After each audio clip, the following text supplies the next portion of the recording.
Hey guys, thanks for checking out the channel. Hit the like button if you liked the video. Don't forget to subscribe. And also, remember to hit that bell for notifications for when we drop new videos. Because of the obvious threat to untold numbers of citizens, and because of the crisis which is even now developing, this radio station will remain on the air day and night. Officials and newsmen at first discounted those eyewitness descriptions as being beyond belief. However, the reports persisted. Listen to them. Children of the night. What music they make.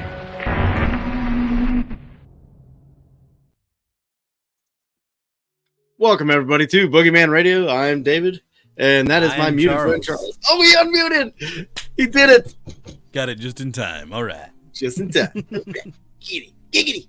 If you're watching this on Kick, guys, throw up a comment, say hi, let us know who you are. And then for those that are watching on the other platforms, hello. We got Cassie jumping in. What's up, Cassie? Cassie so sassy. I wonder if she's still doing her vlogs. I don't think she is. I haven't seen anything. I mean, I know she does more TikToks than anything, so if she vlogs on there, I wouldn't be surprised. Yeah. I know she used to. And then we got Kelly jumping in. What's up, Kelly? Saying, hey, Cassie. Not to the boys. Not to the boys. That's right. That's right. Glad to have you all here, and those who show up later, of course, happy to have you here too. Dave, how was your week? Oh my God. I don't even want to talk about it. That bad? Hang on a second. I might have her.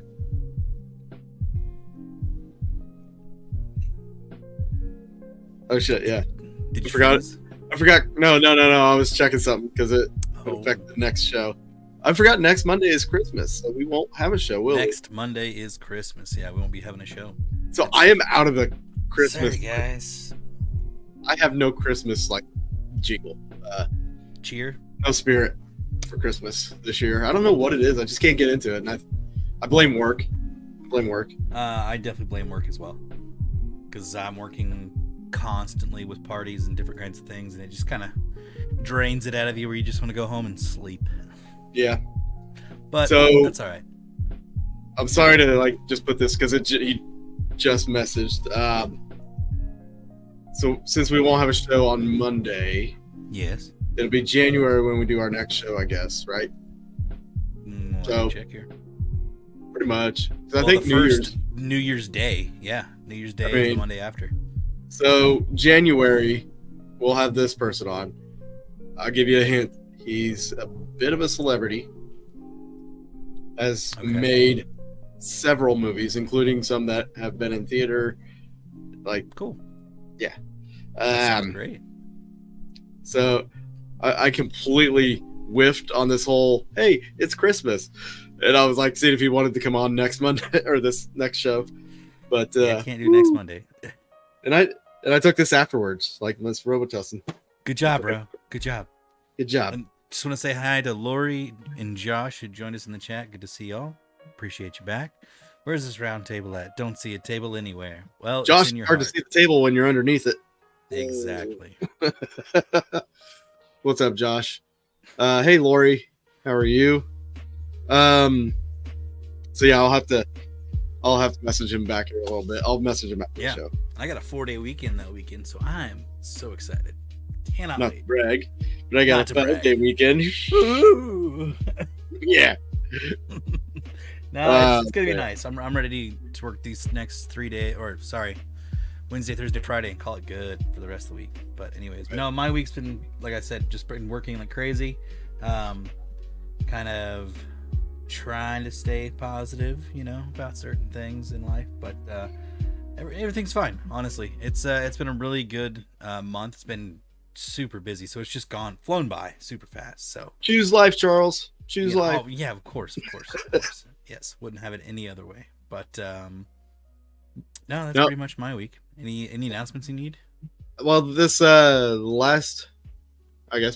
last week, I think I announced it. Didn't I announce it? I don't remember. I've been hopped up on medicine.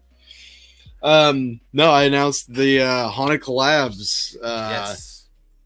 new thing I'm going to be doing this next year. I think it's going to be cool. I think people are going to enjoy it. No, and I think it is going to be cool. Yeah, it is going to be great. What? Great. Oh, great. Sorry. Great. Sorry. No, I've gotten contacted by a lot of teams. So if you haven't heard, I'm doing a collab project where I'm going to go and film other paranormal teams and put a show together. Each episode featuring different teams and different locations and all that. It's going to be awesome. It's going to be on YouTube, so it's going to be 100% free. Yes. But that's going to be starting next year. I've already been contacted by bazillion teams. Oh, yeah. I literally have, like today, I just messaged back somebody that emailed me 5 days ago. Well, to me, it's perfect because it gets the community involved. It's not Yeah. just, oh, hang with the celebrities. It's getting anybody that wants to participate that can line it up and make it work will work.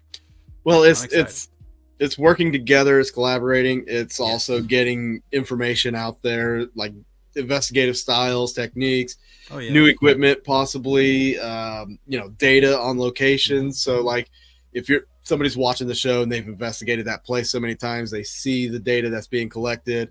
They might see things that a team might capture, and they could go back in and try to recreate or find a reason or something. I think teams have fun doing that with shows where they can go back and debunk them. So it'll be cool. It'll be great for a lot of people out there. Not even if you're not involved in the actual show, but if you are involved in some of those locations, I think that'll be really awesome to see. But yeah, I've had emails from people all across the United States, people from Canada, England, Ireland, like the people from outside of the country. I'm just going to say it right now that I am not going to do this year. I do not have the money to fly out. I was going to say that's a whole different ball game. Yeah, and try to take all my gear out of country, like the funds just don't get for that. sacrificed. That's all I'm going to say. Just don't get sacrificed. Right. Yeah. That's all you need. Go to a foreign country and get sacrificed to the ghost there, Satan, whatever. Goats. You're going to sacrifice me to goats? That's sure. Great goats. Sure. We'll go with that. All right. Well, tonight, guys, we have a bit of a round table for you. One of the faces that you'll see, you're going to recognize because he's been on here a couple times. Maybe this might be the one too many time. I don't know. We'll see. Now, great friend. He's welcome anytime. We'll see what he says. We have boundaries. God, I'm getting tired of this. We have boundaries. Write it off for a work expense. That's true. See, we talked about that. We did talk about that. I'm no doctor, but I don't think I could. I don't know. I haven't looked into the LLCing and stuff like that. I mean, I did it once. It was super easy. You paid a fee. I don't know how long you have to pay the fee, but like, it's really like not. And then you fill out some paperwork specific to the taxes and stuff, and then you just literally keep all the receipts, and then use those receipts for when you file your taxes. Like, I know that's probably harder than that, but I mean, you could hire somebody to do it. I should. You could go to H&R Block and hire somebody to do it. I mean, just have you do it. Yeah, right. I'm not. I'll send all my receipts to you. Yeah, right. I'm not going to be your file on my behalf. Sorry. You just file it and then just give me the money that they send you back, because my student loans would just take that right out of my taxes. So our other guest is going to be a new face to the show, but she's not new to the camera because she has her own show, and we'll plug that as well. So I guess we'll just go ahead and bring him on. First out of the gate, Mr. Nicholas Campagna. Hello. How we all doing? Big round of applause. Wonderful. Yeah. Glad to have you here, Nick. Got the golf clap. Yeah, come on now. It's about what you need right now. Or the golf fat. Can't do that. How's it going, guys? Pretty good, Nick. I'm glad you could join us. If you don't know Nick is from Haunted Soul Society out of St. Louis, and he's a master debater. So you say. You're pretty good. I won't lie. So what's been going on, gentlemen? It's been a while. It is. Been a while. Just gearing up for the new year. Gearing up for an event in April. Can't wait for that event. That's gonna be a fun event. We'll talk about that here in a little bit, Right. though, guys. You got to stick around for it because it's going to be a doozy. It'll be really good. I'm trying not to cough through this entire introduction thing. I'm so excited because the last time that we had that event there, I was so much fun. So much fun. I can't It was. wait. It was a blast, and everybody that was there enjoyed it as well. So Now we're going to finally get Dave up there, too. yeah, it's about time. Yeah.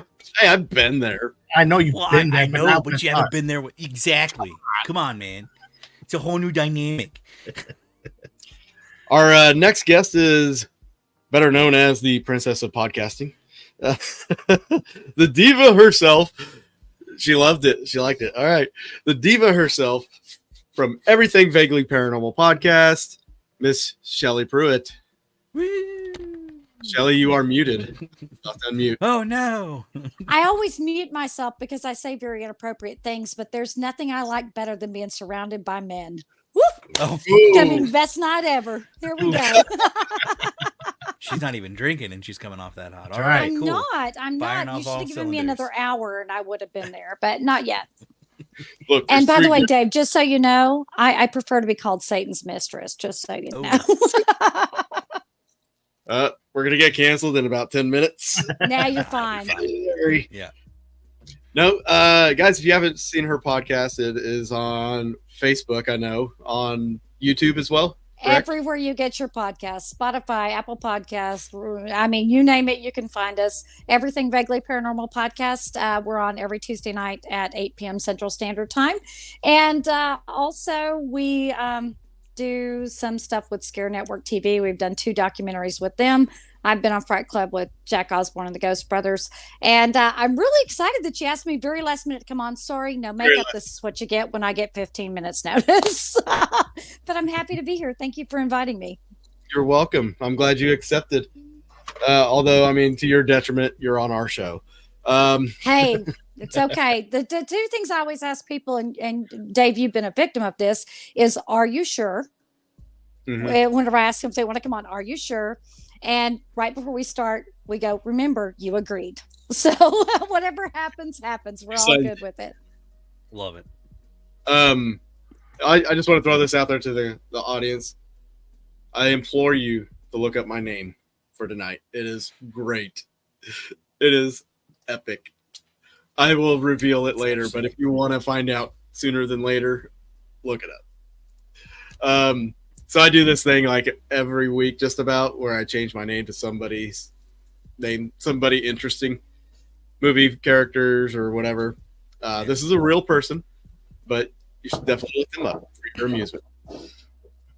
But tonight, guys, we are talking everything vaguely paranormal. Which means Thank you for the plug. right? Oh Tonight- sounds like a show or something, huh? Weird. I think we should lead off. I really want to lead off with this Okay. and just kind of touch bases with where you guys feel about this. I want to know, how do you guys feel about where the paranormal field is at in its current state right now, end of 2023? How do you feel about it? Shelley, we'll start with you since you're new. Okay. Well, if you are talking as far as new things being developed, coming out, even with the kind of dissolution of all the shows on like the Travel Channel, I think this has opened up a really good opportunity for a lot of podcasters, a lot of independent paranormal teams to basically put their own homegrown grassroots things that they capture, real audio and video out there. They're real investigations out on places like YouTube. Everybody can be their own TV show host now. And I think that is great. Para-Unity depends on who you're dealing with. Some people will pop on with you, and some people will go, oh, no, I don't like what you're doing. And that's totally fine. But I really like the fact, but I do really like the fact that now there are so many opportunities for real paranormal investigators to do paranormal investigations and not just paranormal entertainment that you see on television.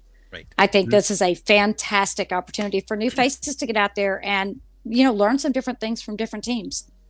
Yeah. Did I win the award in the crown? Yeah. You got competition. Keep your wave. Keep your wave. Keep my wave. Yes, don't drop the wave. Exactly. Nick, how do you feel the paranormal? Where the paranormal's at right now? How do you feel about it? Show wise, I can agree with Shelly on that. I mean, there's so many different platforms out there for everybody to be their own investigator and to put out their own evidence without having the corporate gurus always saying this is what you have to do, not you got to do this, you got to do this, what, blah blah blah. So man, on that aspect, I agree with Shelly. Yeah. One thing I'm seeing that's lacking which I've collaborated with a few other folks is the equipment that we use. Everybody's using the electronics, which is fine. I have no problem with the electronic equipment, but I think folks should be able to use their own energies and their own feelings, their own bodies to feel and communicate. There's a few ideas that I've spoke with you, Dave, about that I've gotten in store for my team this year that we're going to try and investigate with. So, I mean, the electronic equipment is great because you got your EVPs, you've got all the static noise and all that. That's great. But what about our actual, our own personal energies to actually feel and communicate with the spirits and all that? To me, that's more could be more realistic, if you will. So basically, if I'm getting this right, you kind of feel like the field needs to move more towards like a not necessarily a spiritual focus. Not necessarily spiritual focus, but look at your empaths. All the different empaths that are out there. Your sensitives. Bring a lot of those people don't get recognized. Yeah. I know of a few of them that weren't recognized until we spoke with them, and then I have one on my team that nobody would recognize, and I recognized her on it, and she's great at it. She's still honing in on her talent and everything. So, I mean, it's like we just need to use our own energies to get that communication. Now, don't get me wrong. Going through using EVPs on your recorders or just having, or just using that aura that we all have to help, communicate with everything. It's not everything that comes through on the EVPs. We're not going to hear the same thing that you hear, Dale, or that, Shelly hears. I'm not going to hear. We don't always hear that until once somebody says they said this. That's always stuck in our heads.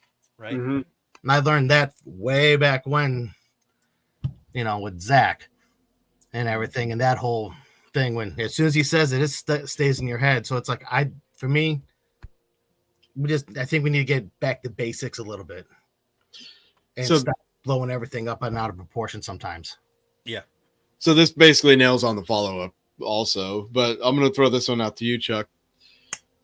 Have you noticed any changes going on within the paranormal field? Throughout the year? Throughout the year, I want to say yes, because I'm going to touch up a little bit on, or like talk about the question they were answering as well. I do feel like there has been a difference, not only just because we're also coming out of COVID, so people are able to go out and do things more. So we're seeing different kinds of experiments and different changes, whether that be some of the ones that the ideas that Nick has had, or some of the ones we were able to do on the Midwest Mystery Tour. But another one that I really like and I appreciate, and I haven't witnessed it for myself. I've only seen it on TV, but if there are more people out there like Satori Hawes and her husband, if they can have abilities like that, and it if that's real, I'm not discounting them. I don't know if it's real. I don't know if it's not real. You know what I'm saying? Videos to show you. I hope so. But I'm just saying, if there's people out there that have gifts like that, I hope they come forward and are able to help the paranormal field progress more, because I feel like before seeing them do their experiments, it felt like the paranormal field just kind of stagnated for me, where it's just like what Nick was saying, where we're relying too much on the electronics, where we're not getting physical, not necessarily manifestations, but we're not getting physical things happening. It's always stuff through boxes.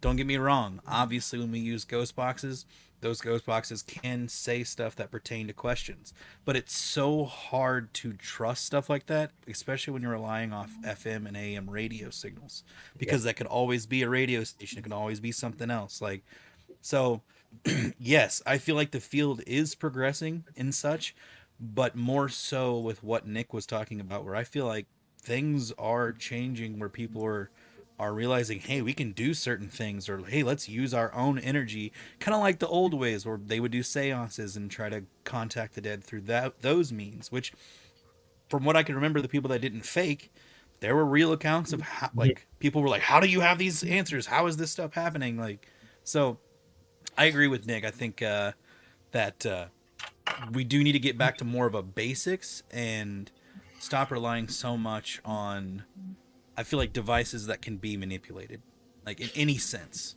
So you brought up Satori Hawes and what's his name? I can't think of her husband's name, honestly. Yeah. So there's been some videos. They did a thing with who is it, Sam and Colby or whoever the two. Yeah, it was Sam and Colby. So That's they did where I saw it videos like first. that, and then there's been this big backlash about them, how they fake that stuff. And there's okay. there's a really in-depth video of whatever his name is, like popping a tendon, like in his heel or whatever. It's a very interesting video to watch. Like, it's a debunking video, and you know, I'm not going to say yes or no that that's what's happening. Right. Yeah, like Terry says, I just watched a YouTube video that what Satori and her husband does is fake. They made them change their shoes, but wouldn't do it barefoot. Also, if you watch him, he holds his head at an angle. They say they are cracking their toes or neck. I'm not sure. Okay.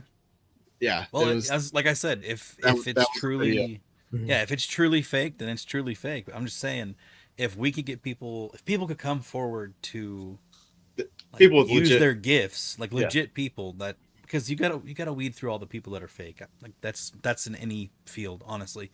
Right. And if we could get those people to come out and find the real ones, I really feel like that can definitely help project the field, because like I said, it just feels like it's stagnated for so long, or it just feels like the same. But of course, with other, like TikTok, you see, I go through and I see people on live doing paranormal investigating through TikTok quite a bit. So I'm glad that's around. I'm glad more people are able to do it, for sure. Now, I know there's some people watching. If you guys have questions that you would like us to answer, you can throw them into the comment section. Those of you, I know there's a couple watching on Kick. You know, if you got questions, throw them on the chat there. I'm watching there as well. Charles, I know you had a couple things that you wanted to kind of touch up on as well. Yeah, there was actually, I had a couple of good questions. Actually, somebody had asked me the questions, and it was dreaming about locations, whether it be beforehand or after. Do you guys think that could overall mean something, or do you think it could be someone's mind is just like, hey, you were there, or you're going there? But if they're going there, how would they know about the location if they haven't been there before, as far as like what it looks like on the inside? But yeah, we'll start with you, Shelly, because I know people, they dream about locations, whether it be before or after, and I'm curious what you guys think about stuff like that. Oh, sure. Make me look like the crazy and go first. Okay. So, yes, I definitely think that, and I have experienced that, where I've had dreams about a location before I ever got there, had no idea what it looked like. And then suddenly you're walking down this hallway of a location you've been at, and you're having this moment of deja vu. And it's like, yeah, I don't know where I saw this before because I've never been here. But I do believe that if you want to go about the whole thing about parallel time and all that, could you have been there in a different time and place? Of course you could have, if you believe in the parallel universe and we're haunting ourselves and everything we've experienced before on a different plane in time. Personally, I think that's something in your brain that I know I'm going. So I think your brain begins to piece together all those things that you've ever seen about it, ever read about it. And it stitches together this wonderful little vision. I promise you, if you've seen that hallway in your dream, then you've probably seen that hallway somewhere in a picture, and your mind just stitched it in there. Could it be a premonition? Maybe. I don't know. Nothing I dreamt when I saw that location came true. I wasn't chased by, a rabid water buffalo down the hall. So I have very strange dreams. Let's not even go there. That would have been a But hell of yeah. an investigation. Yeah. Right. I would have Wow. hoped the camera would have been rolling. Yeah. It's like, now get away. Is that an elephant sound or what? I don't know what a water What? buffalo sounds like. Yes, I'm pretty sure that was an elephant. Oh, okay. Well, close enough. I haven't been to the zoo in a while. I can't remember. Oh. All right, Your Nick, yeah, thoughts? what do you think? Honestly, I've never dreamt of a place and then had a deja vu of a place. People, yes. But as an actual place, if I'm dreaming about anything, most of the time it's just me doing whatever, being chased or doing the chasing, whatever. But that, to me, that it could be like Shelley said, a picture that you've seen before, or something that was described to you by somebody else, even though you haven't been there. And it's your mind does those fickle things to you. I mean, it really does. When you go into a REM sleep and all that, I mean, when you go in that deep sleep, that opens up your mind to anything and everything, and you can, whatever you heard a week ago, could all of a sudden pop into your mind at that time, and all of a sudden you're dreaming it. Right. I mean, honestly, I don't think we know enough about our own minds and brains to fully understand dreamscapes, if you will, Right.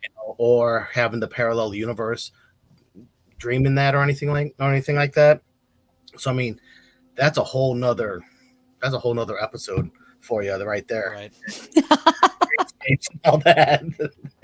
I mean, when you actually go to sleep, and if you can actually get into your REM sleep and all that, if you can remember it, great. Most of the time I don't.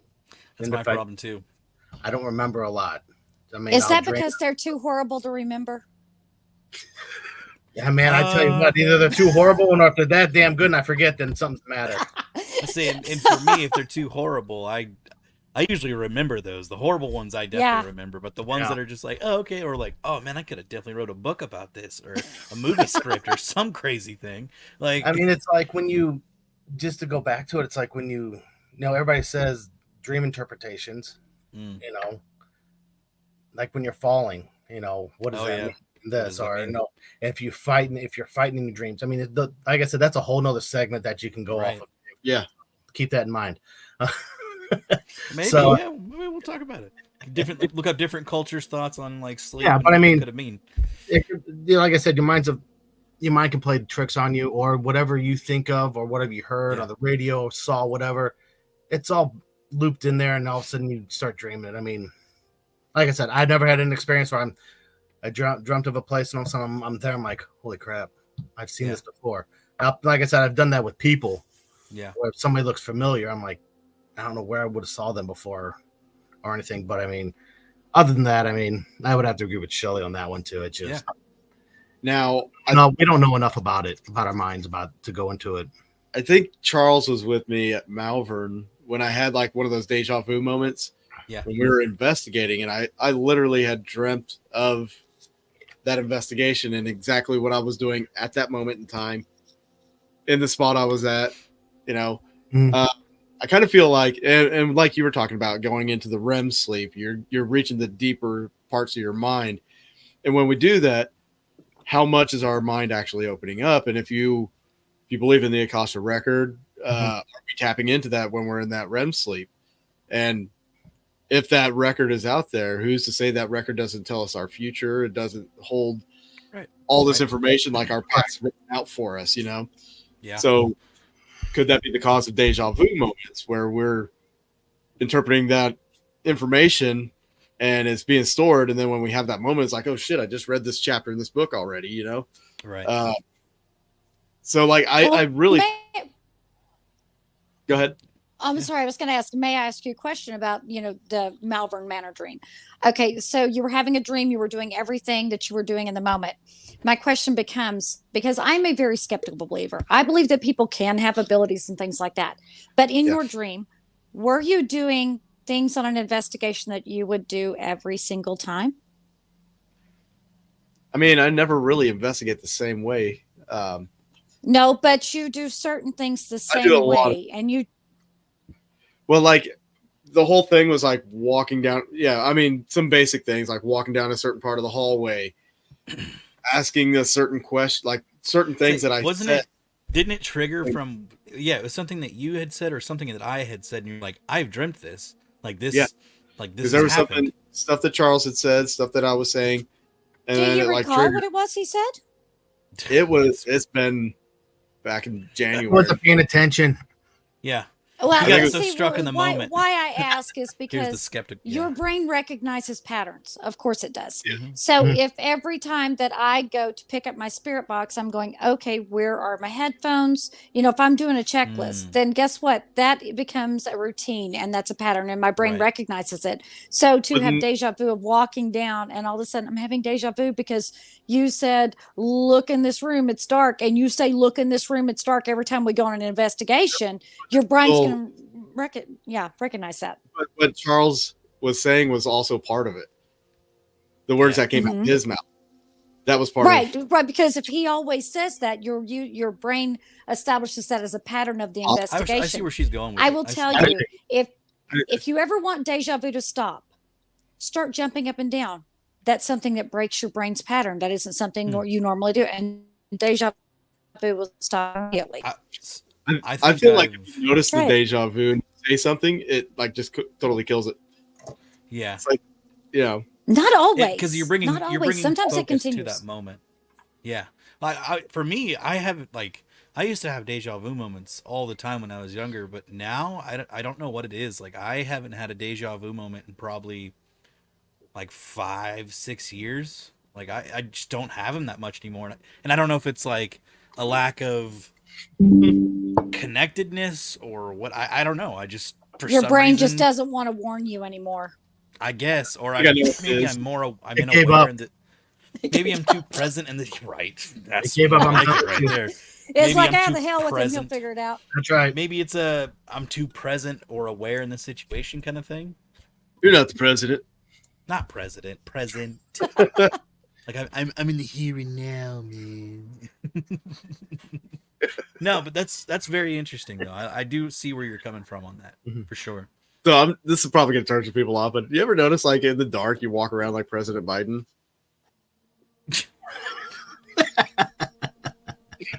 Yes. Sorry. Except I know exactly. Except in the when we investigate, like Sorry. you know, it's kind of funny. My roommate's one of my roommates has commented on this. He's like, "How do you navigate in the dark so well?" I was like, "Well, it's because I do it pretty regularly when I go and investigate." So it's like for me when I'm in the space that I know I'm in and I'm comfortable, it's like I can walk around in the dark like it's no problem. It's kind of fun. I'm going to start but- taking Legos and throwing them on the floor at the Oh, I hate you. investigations. I hate you. Keep everybody on their toes. Ugh. No, it'd be off their toes. No shoes. All have to investigate barefoot. You know, another thing is, I go off of what Shelley was saying as well. Another thing is your brain triggers is if you start thinking about what you're going to do, you know, on the investigation before you're even there, then all of a sudden you're doing it, you know, just however you want to do it and all of a sudden like, let's feel like deja vu. That's another way to, I mean, when you start thinking about, okay, I need to do this here for say at Malvern, down nursing wing and all that. No, I want to do this here. I'm going to do this here, blah, blah, blah, blah. So, I mean, that's another way that triggers your brain thinking it might be deja vu as well. Yeah. I mean, I know we all investigate differently, which is great. But one thing a lot of us have in common is we think about the investigation prior to us even getting there, making sure we have all of our equipment, what we're going to do, what experiments. You know, you get hyped up, and you're like, oh, this feels so like I've been here before, even though per se you hadn't. So I mean, that's another way that deja vu kicks in too. Treat it like a moment of the investigation where something random happens and just document it like it would be in the investigation. If it happens during, again in the investigation, just be like, all right, I'm having this moment, or say it on the recorder and describe the situation. Then we can go back and maybe talk about it sometime. But that's, can't do that about every day in life, but no. You never The know. bitch of it is what you were talking about, like with planning is like you can plan. We'll plan for everything, but we never have time to do everything. Yeah, it's like before you know it, oh shit, I only got like 3 hours. That sucks. I hate that. Or when you're hosting an event and everything's super active, and then it's like, oh crap, we're running out of time. On to the next experiment. Yeah. Been there, done that. Hurry. Yeah, absolutely. Whenever we had traveled to, later. Oh, I'm sorry.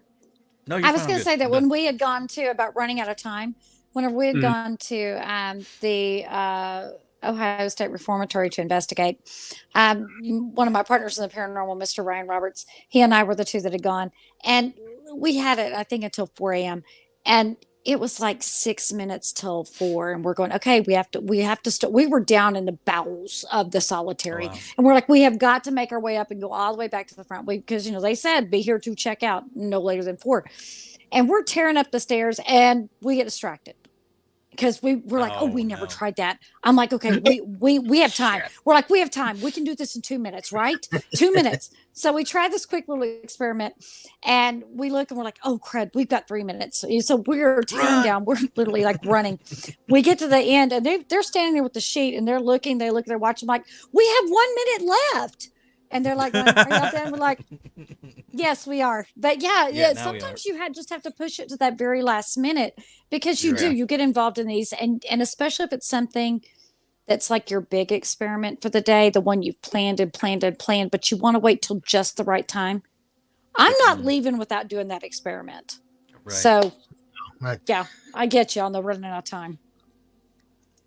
It happens at Ray County Museum a lot for us. I've noticed that as well for me, Mhm. especially there, because there's so many, like, it's like, which room do I want to go to next? Like, where do I What want, is which the name area of do I it? I'm want to do sorry? this at? Ray County Museum. It's in Richmond, Missouri. Yeah. It's an old historic museum, and one of my team members, Kathy Gotch, she's the curator out there, and we go out there 3-4 times a year, and we'll investigate. It has anything from Civil War to Afghan War. I mean, it has all artifacts from every war that basic America has been in, and then Even some. Wow. got like stuff from like the bleeding Kansas, the Yep. Kansas Missouri border Oh wars. wow. It's Yeah, the really, Lexington really War cool and all that. museum. So, I mean, it's very active.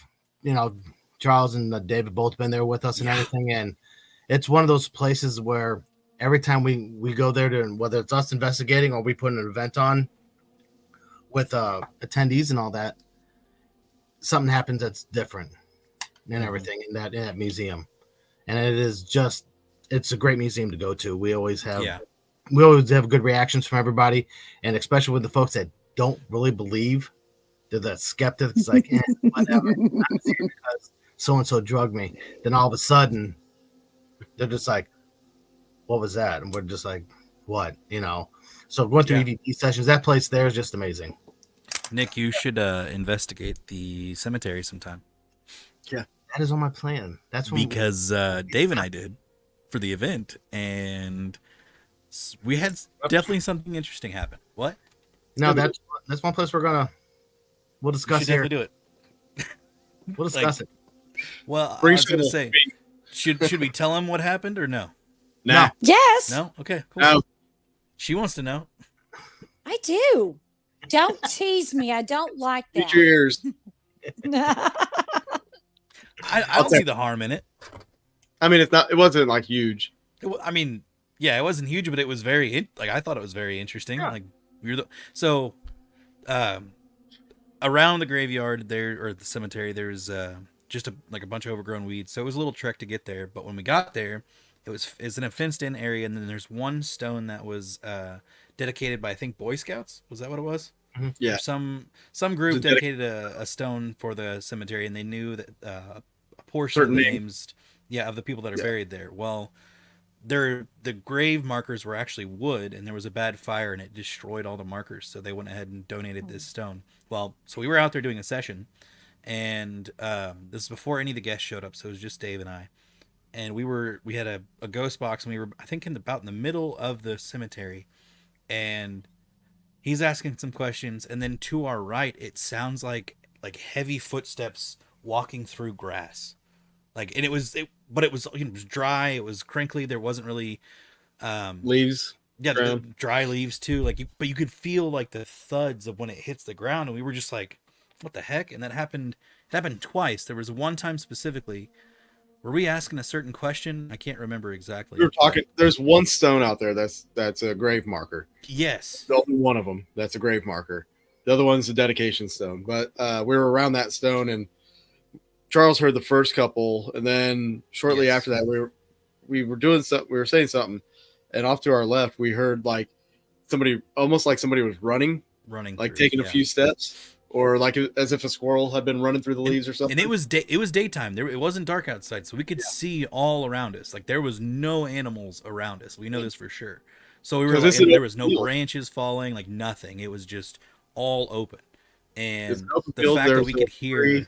yeah, There's a tree in the now we're corner. perfectly still. So The tree is only cut off at like maybe 7 feet. It was Yeah. an old tree, but but like obviously there was no squirrels or anything. That was the first thing I thought it was squirrel. yeah, but, it sounded like I at first thought it was the cat because sometimes one of the cats will follow you to like down that road. But again, we looked around, the cat wasn't by us, and then when we came back, the cat was like in the middle, in between. But man, Just it was something. interesting. Yeah, it was very interesting. So I definitely recommend you check it out, Nick, for sure. You need to check it out sometime. Well, when we do, we'll be there. We're gonna check it out. We'll do some different sessions there. Yeah, I'll have different groups go. I'll have different folks go down and do different sessions. do it when it's warmer, please. March. New March, experiment. yeah, you'll be fine. You'll be fine. When we did it Everybody- in October or November, it was a little chilly still. Wasn't too bad. What, Dave? New experiment. Everybody's investigating blindfolded but naked. Oh my God. I don't know. Are we One of the outside or neighbors might get inside? Let's scared. clarify the rules here. If it's warm, both. Outside. Both. Okay. If it's cold, inside. Yes. Okay. Lori, that's a very good point. What if it's like 65 degrees? No, that's cold. 65 is not bad. cold. Oh. Use your best judgment. No. Well, okay, for her being in Texas, that is cold. Yeah, I can. guess I Right agree now, with my that. shirt says, yes, I'm cold because it is 65 degrees in Texas and it is frigid. 29 here. I'm just saying. So we used to, my mom and dad, they'd go visit my grandparents because they became winter Texans, and we would go down to like San Juan, South Padre, Harlingen, that whole area of Texas, southern Texas, and Oh, yeah, down in the butthole of Texas. yeah, definitely. down in the butthole of Texas, and Mhm. we'd be down there. It'd be 75 degrees. I got a t-shirt, shorts on. I'm ready to go take a dip in the ocean, and everybody else around me who are native Texans are all wearing like long sleeves, long pants, like busting out their sweaters. Like it's just so funny to me that like 65 is like a heat wave for coming out of the Well, winter for up here. I think we're slated to have somewhere near the 70s on Christmas Day. If that Yes. cold front doesn't get all the way down, if it does, we're going to be like 60. I think 64, 65 might be the high, but that's and of course we're like, Okay. oh, That's thank terrible. God. Yeah, That's terrible.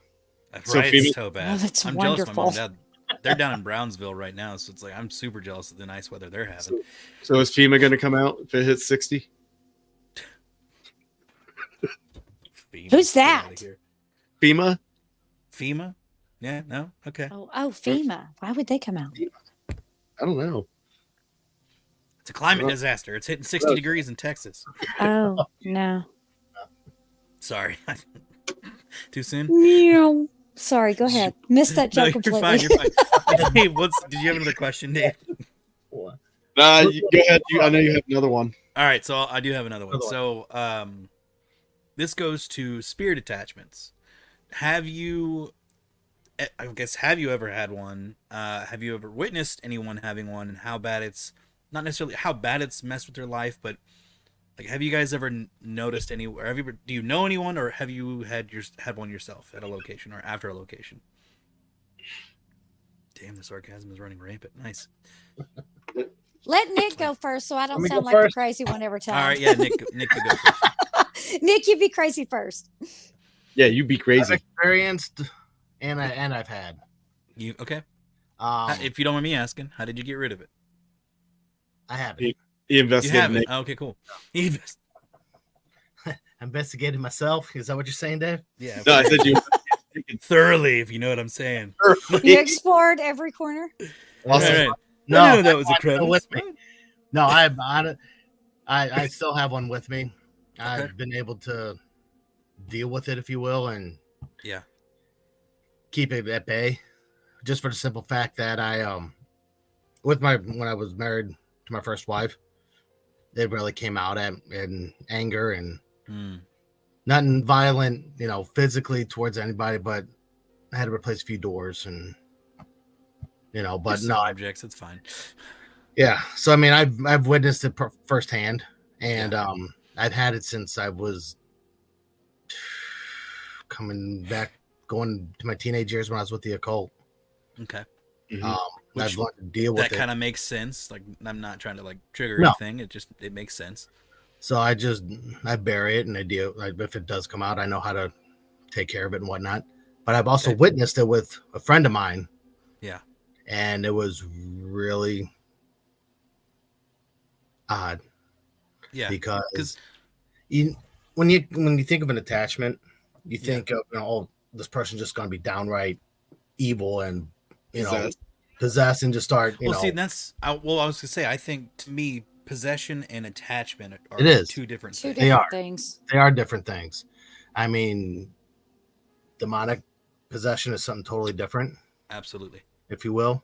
And then when you have an attachment, that's something that's feeding off you, and it's not, you can control it if you want to, but you got to be in the right mind. But at the same time, if it's something that's going to change you, you need to get rid of it. Absolutely. The person that I had this with is a good friend of mine, and we were, just laughing it up, having a good time. Next thing I know, I noticed he was gone while the rest of us were just, having a good old time partying and whatnot. And out of the corner of my eye, I saw him run across the room, but it wasn't him. It didn't look like him. I saw I want to say a shadowy figure, but his face was a distorted face of him. I see where you're going with this. I agree. I think this is, so, I mean, attachments can do this. Yes. Attachments can play tricks on other people's minds, if you will, because they'll take control. I don't want to say possession. Right. But they take control of your body. It's like an influence kind of a thing. It is. They influence the body and all that, if you will. And they make you do things that you don't want to do, and then all of a sudden they can just hop out. Yeah. Whereas a possession is something totally different. That's for the battle of your soul and all. Yes. 100%. So I mean, I've seen it on both ends. Okay. Myself, I would look in the mirror sometimes and it wouldn't be me, if you will. Yeah. And it would just look distorted. I hadn't been drinking, or I hadn't done smoke any weed neither. So yeah, what you on there, bud? So I mean, it's just one of those things. It's hard to describe unless you've actually seen it. Yes. And for somebody to actually understand what it is, unless it happens to you, you don't really get how to explain it, because people can say that you're full of shit, or you're right. They'll just think that you're making you're making this stuff up. You were drinking, you were drugged up, or whatever. No, for me, I know I wasn't. When I'm doing an investigation, and I wasn't drugged up or drinking when I was doing rituals and all that neither. Yeah. Because if you're doing rituals, that you got to be totally focused on what you're doing in order for whatever ritual you want to be done to happen. So you're not drugged up and you're not drinking. Right. And on investigations, I don't drink. I don't do anything like that at all. I know some people, there's been a few times where people have come in and they're just like, you can smell the alcohol on them, or they smell like weed. And I'm just like, you need to step back. Go ahead. Sorry. As far as the attachments, though, I mean, that's just, for me, like I said, I've experienced it on both sides. Yeah. Somebody that had an attachment than myself. So. Absolutely. I will say, just real quick, for the sake of control, if I ever had multiple nights in one place, I would love to do a sober investigation and a not so sober one, and see if there's something there that maybe it affects your mind, or your mind's a little bit more open, you're a little bit more aware. Like, you never know, but still, correct. You need to obviously still document everything and still keep everything going. I know Dave and I have talked about this. Yeah, I'm sure. I'm sure you guys. Can I be invited? I did this and live streamed it, so yeah, it was an experiment. We had control. We had sober people there walking and monitoring See, everything. and that's the thing is you definitely need at least some one person to be sober in control of the So like, this was- obviously don't get belligerent to where you're not in control of yourself. Correct. But you get to that state where you're just yes. Just me. I mean, going numb. Right. But then that's what I'm saying. So maybe that can affect your not necessarily like your higher consciousness, but or conscience, whatever. consciousness, yes. Whatever. Yes, that can maybe something different can happen. You never know. You never know. But So- so From my personal experience with the drinking on an investigation, when we did our experiment, like we had people donating money oh yeah. and buying us shots, and we drank a shit ton. I had Jägermeister. I had fucking like we had a Was lot. that of you stuff. and Rick? Who was that? No, that was me and Sarah Streamer, Sarah Streamer. That's right. Okay. and Sorry. we live streamed it all. But from John was our control. He was the Yeah. one watching all the Mhm. cameras and stuff and watching us. We were completely focused during the investigation, like super Okay. late focused. But we forgot where we put all of our equipment. I would It's say a that opens, scavenger hunt. Sorry. that opens up another door for you too, because how focused are you when you're sober compared to when you're Mm, under the influence, if you will? Now, I will say, from that point in time to Mhm. where I'm now, like I've always said, the more you're involved with the paranormal and active in it, your mind opens up to being able to perceive things a lot clearer. Like I can hear voices that nobody else will hear, yes. and it'll capture on recorder. Charles is witness to this. Oh, it's happened for multiple times. long Multiple time. times. But like I just kind of developed this ear, you know. It's like playing guitar. At some point, you're gonna be able to learn songs by ear. Correct. You know, Muscle memory. It's like being in the paranormal field. You're gonna learn to listen for, I guess, maybe certain frequencies or something. But like you're able to just kind of perceive things. Yeah. And now when I was drunk, then I couldn't. I'm sure I was probably not even able to perceive a damn thing. But I was focused, and that was the whole thing about that. But now, like I'll be laser focused on an investigation, and probably not hear anything. But it's just more when I'm relaxed that I'll hear stuff. So Well, that's another thing. It's like when you're per se under the influence, it seems like sometimes you can be more relaxed than what you are with being sober. Your Or fire's not super high Yeah. or something. But as you're under the influence, though, that can also open up other doors in your mind that you can, per se, hear something or a different frequency pitch. yeah, If you're into with the spiritualism and the different auras that you can see around people and all that. So, I mean, that'd be an experiment. it's fun. That's One. Let's get some shrooms and have fun. Try it. guys. No shrooms. That'd be an experiment to try, though. And get just like That I said, would be interesting. just to get to a point when under the influence of being comfortably numb, Yes. Great Not- reference. not Love that. totally shit faced, but you're not sober either, but you're comfortably numb to whereas Just relax. you're relaxed and you focus. It's a great song, by the way. It is. I was listening to it earlier. Sorry. No, you're good. You're good. Now, before we stray too far from the original question, Shelly, Yeah. how do you feel about Yes. attachments and such? If you've witnessed anything before? Yeah, actually, I have one of the guys on the podcast. He has an attachment that has, but we figured out it's come from Yorktown Memorial Hospital, and it on a daily basis it doesn't bother him, but every now and then it'll do something stupid in his house. Yeah. Like slam a door or peek around a corner, or he'll hear noises in a room that nobody's in. Me personally, this is going to sound crazy, but I have an imp. I have one of those little imps that you never see him, but you always know when he's pissed off. The other night, I was in the I was in the kitchen and I was making some dinner. I'm the only one in the house, and it's an open floor plan, and I can see all the way down the halls to where the bedrooms and the bathrooms and everything are. And I hear this click, click, click. It's like 3 clicks in a row. And I'm thinking, hey, it's not the central heat and air. That's one click. I know what that sounds like. There's nobody else in the house that could be making this clicking noise.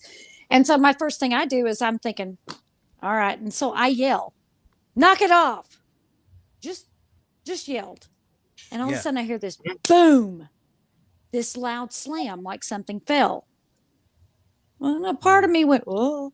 And then I decided, no, I've had enough of this. That's a great soundbite.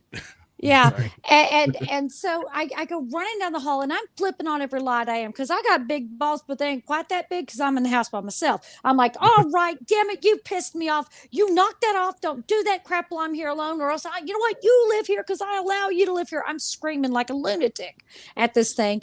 And or I finally get all lights on. I go, are you done?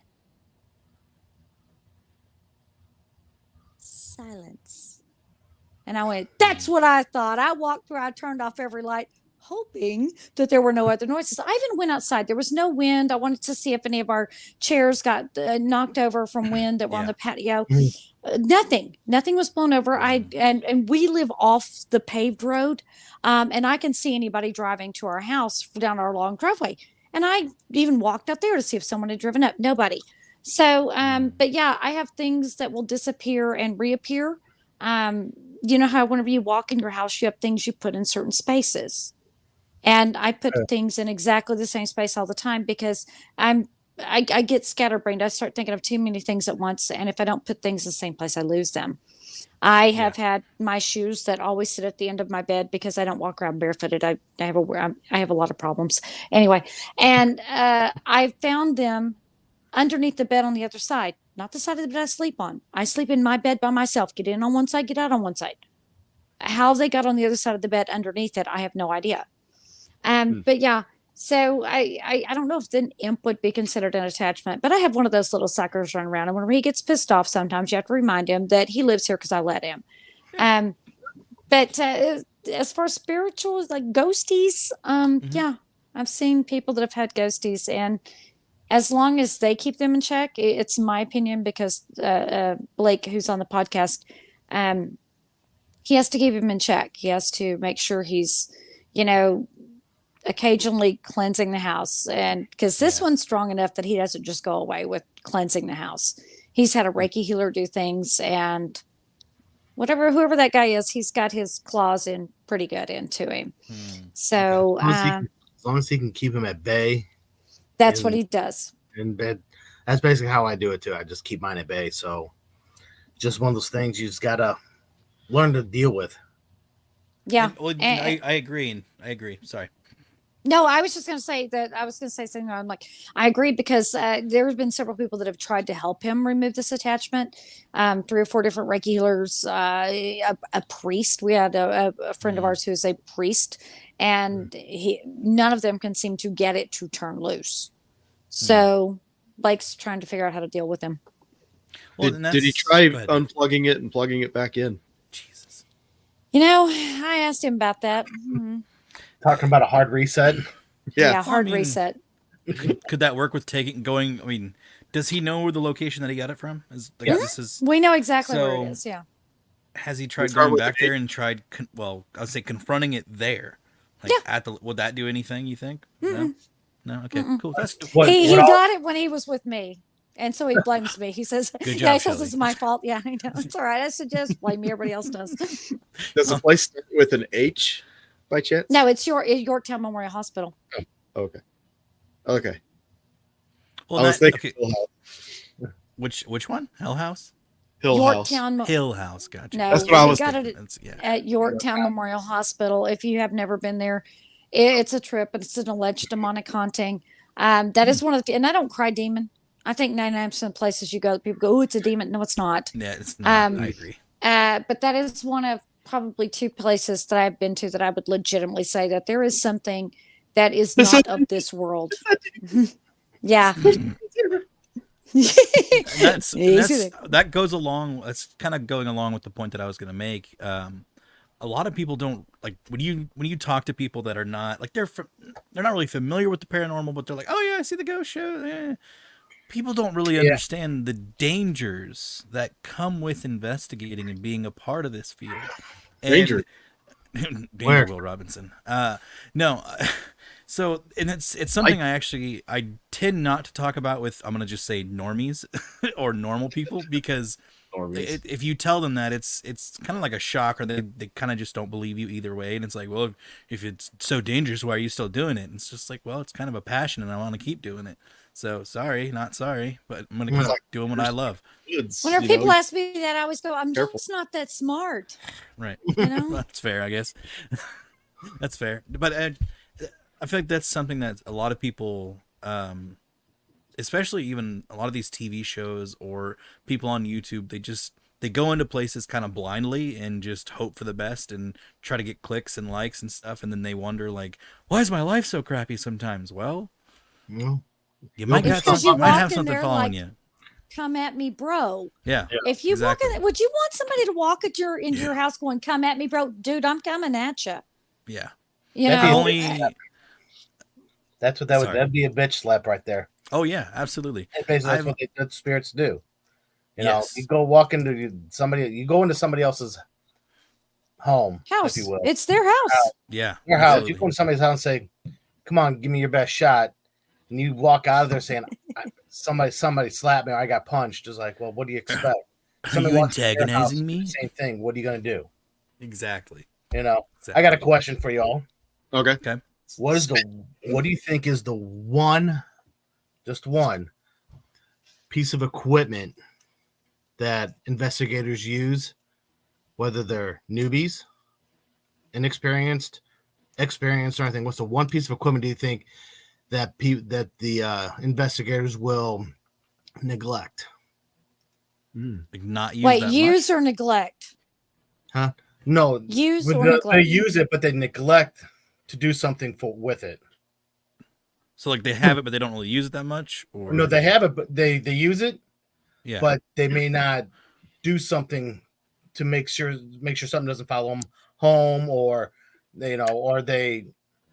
Oh, how do I put it? It's not used very often. Let's put it that way. So a device that's not really used very often. Yeah. Okay. If you're talking protection, I don't do protection. I've never done any protection on myself. 20 years. Dave, we know you have a child. We it's know. Fine.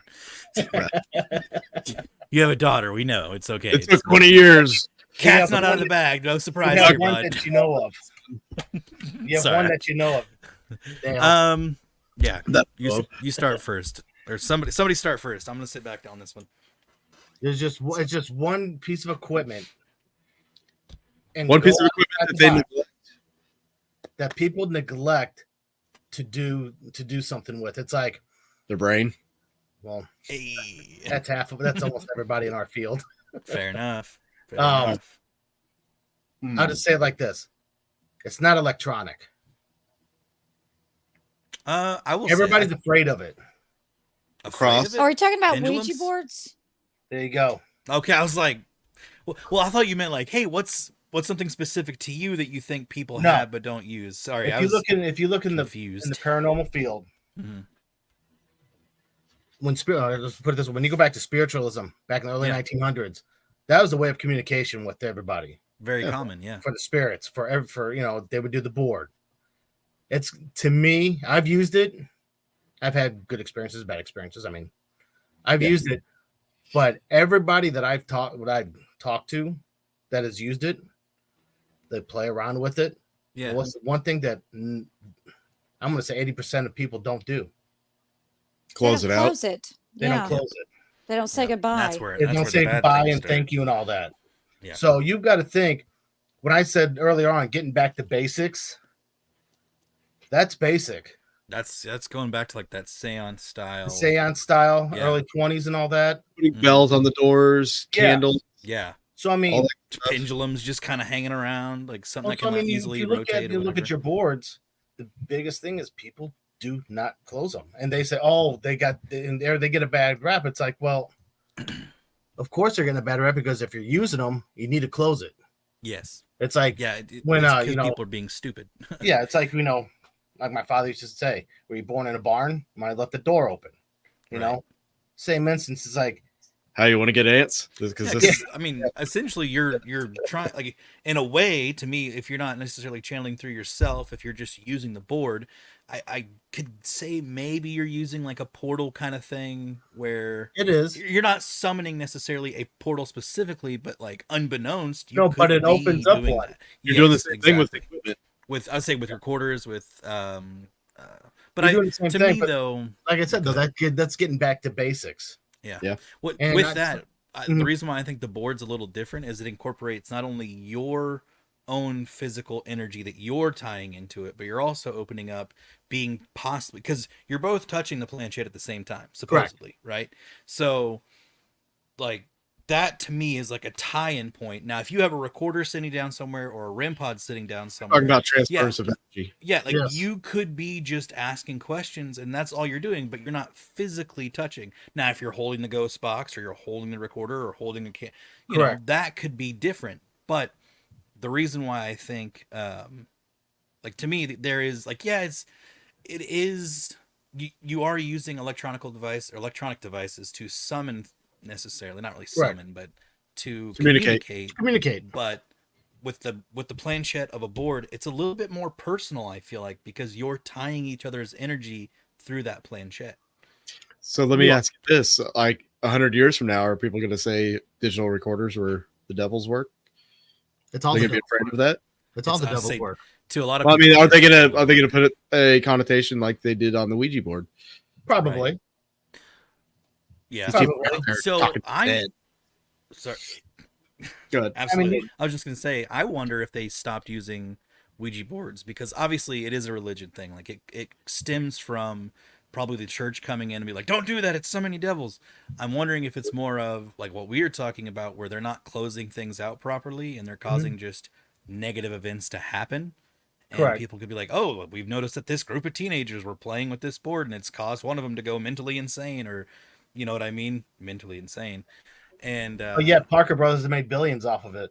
yeah, like it just So I mean, it you would can go make to sense. Spencer's right now and buy a Parker's other Ouija board, or for $30.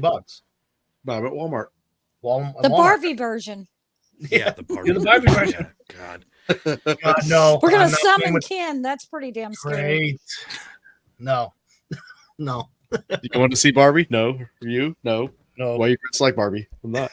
I'm not. What are you talking about? I had this hat on. You have a hat on? I can't even feel it. Like, the religions have put it, have done a lot to the Ouija board. I mean, I'm not saying it's good, bad, or ugly or anything like that, but that is one tool that gets, as Charles puts it, personal. Yeah. When you use it. Yeah. It's different. It's different than using an electronic device, using, electronic, having EVPs and having your, and having the electronic vibes going through. I mean, this is somebody's personal energy. Yeah. As we moving that planchette around. I personally have nothing against them. I mean, I've learned to open them and close them. Yeah. And I mean, I won't do one with an event with folks around. That's I think that's like that. definitely good. I will do it with my group, with my own team. Yeah, because people are comfortable and they're if Exactly. they're not comfortable, they can remove themselves. Like for me, I personally, because I haven't necessarily been trained on how to use Ouija boards necessarily, because you can ask. I would say you can ask people, how do you use it? How do you use it? But I would personally rather just go through someone who can actually like truly train to how you open, how you close, and to me it's pretty obvious when you see people moving and like you can tell much muscles twitching and stuff sometimes. You can. I'm a little apprehensive just because I'm not familiar with the whole process. So me personally, I just kind of stay away from it because I know that I just don't know it. I don't. That's a valid point. I mean, that's very valid for you. I mean, I'm not saying I'm trained in it, but at the same time, I've done it enough to where I know what to do. Right. It's just like using the the water one. I can't think of them now. The rods, dowsing rods. Dowsing That's rods. something I was going to mention thing. actually. Yeah, It's the same literally thing. because you're touching it, they're going to be touching it, like or supposedly. I mean, to give you an example with those there get very personal also. Mhm. I've had it to whereas my my daughter, she was on an investigation with my wife and I. We were at a Pythian Castle, and I actually got talked to about this when I was with my other group. But it was after midnight, and we went up to the second floor where events were supposed to happen. And I had my daughter up there with us, with her friends and her boyfriend at the time, and I literally had about 20 other people that were attendees at this event up there. And I also had half the team that was up there, and we did an EVP session. I had flashlights shown on her hands. I had the digital recorder, one in each side, and I had millimeters at north, east, west, and south. I had 4 of those going, so we can see what's going on. And I had a K2 on northwest, southeast, So I had all my bases covered. So and she was sitting on the bed using the dowsing rods, and they moved. I mean, I had witnesses there, and she was not moving her hands. I said I specifically want the lights on her hands. Yeah. So people can see if she's moving, if she's doing this number or just twitching or anything. Down or up. Yeah, up, down, side, whatever. Nothing, and they worked. So, I mean, that's another form of basic communication that, I think that we're getting away with. Everybody wants to have all these motion sensors and these lights and this, that, or the other thing. Just what about basic investigations? I feel like that with pendulums too. Sorry. I'm sorry. No, I was just going to say, I see why people get away from it, because they want something that cannot be human manipulated in any way. I personally don't play with the Ouija board. I'm not comfortable with them. I played with them. I played with one time, and played with it is the right word. We were literally 12, 13, and 14. 6 months later, the person's house that we played with it burned down. Yeah. So since then I've kind of got a little snake bit, and I've never really played with them since. I've watched people do them, but I am personally not comfortable with them. And part of that is because, you sit around and you watch enough and you'll see somebody edge it. I think the reason why a lot of people go to electronic devices, such as, like, my favorite thing is a spirit box, an SB7. Turn it on, I can set it down. If something screams my name through there, you don't usually hear Shelly a lot on the radio. I don't know how cuss words. Yeah. Those are not allowed by the FCC. And so do you explain that to me? I think removing the human element, and I've seen people who swear that they can do dowsing rods, who just that little slight movement, and you can see it. And I'm sitting here going, you're manipulating this. Of course, you don't say that in the moment, because it's like they think they're getting something. You let them think that, even, they may be subconsciously doing it. Correct. Yeah. But I will tell you, I think that the input, the imprinting of your own energy on your devices is a very real thing. I have one spirit box that no one is allowed to use. I have one for our public investigations and one that only I use. The reason why only I use it is because every time someone else uses it, they end up getting hurt before the night's over. One girl was literally slapped on the back of her neck during an Estes method using my spirit box. She reacts, she jumps. She actually has a mirror behind her. She goes, my back hurts. We pull her hair back, and she has a handprint on her back. Wow. Next person, they're like, oh, we want to use your spirit box. I'm like, are you sure? Nope. No, you got a scratch. That ran from one corner of her ear down to the middle of her back. Damn. So nobody's allowed to use it but me. But I will tell you that if I set it down on a table, it won't talk. I mean, you'll just hear all the white noise, the static, the radio bleeds. And I'll go, do you want me to pick you up? And it'll go, pick me up, almost without fail. It will say, pick me up. It will repeat that back to me. I'll pick it up. Suddenly, anybody can ask a question. It starts answering. So I think you do put your energy onto certain things. I mean, maybe mine's just evil and possessed. That's entirely possible. But it's your Ouija board. Maybe it is my Ouija board. That's your Ouija board. I got the devil. Someone's got to be you got to be touching it. That's just there again. I guess goes to the whole personal connection. I guess so. I think the personal connection is very real, though. I do too. And I think that you imprint, because you know how some people can just, they have to use their equipment because there's something about it. I'm kind of that way. I like to use my flashlight. I like to use my spirit box. So I Let's see, I like, definitely what- feel that. Oh, go ahead, Nick. No, go ahead, Josh. You're good. Go for it. I'll just say real quick. I definitely feel that the imprinting, or because Dave and I have talked about this before with one of our good friends, well, a couple good friends actually. When someone's at a location, let's just go location wise. I definitely think specific people can affect the investigation, not only just because of their energy, but let's take Josh of Malvern for instance. Anytime Josh is there, without failure, Dave and I always get activity. Always. For some reason, we don't know why. Just He's Josh cattle. specifically Well, is like a channel. His through this energy, place. his energy's It all is. over that Well, building. they know know him. They Yeah. is he yes. free food? What? He's much. free No. food? Well, I guess in a way, yeah, If you're because he is a hyper- scare factory. He is a scare factory. Absolutely. Yeah, he I gets consider scared so myself easily. free food because I have a lot of energy and I'm constantly moving and da-da-da-da-da-da-da. Josh I is mean, there. I'm like a squirrel on crack Well, yeah, whenever and I'm Josh going is through a there all the location. time. Yeah. Josh That's is there free every food. day. Yeah. Every day.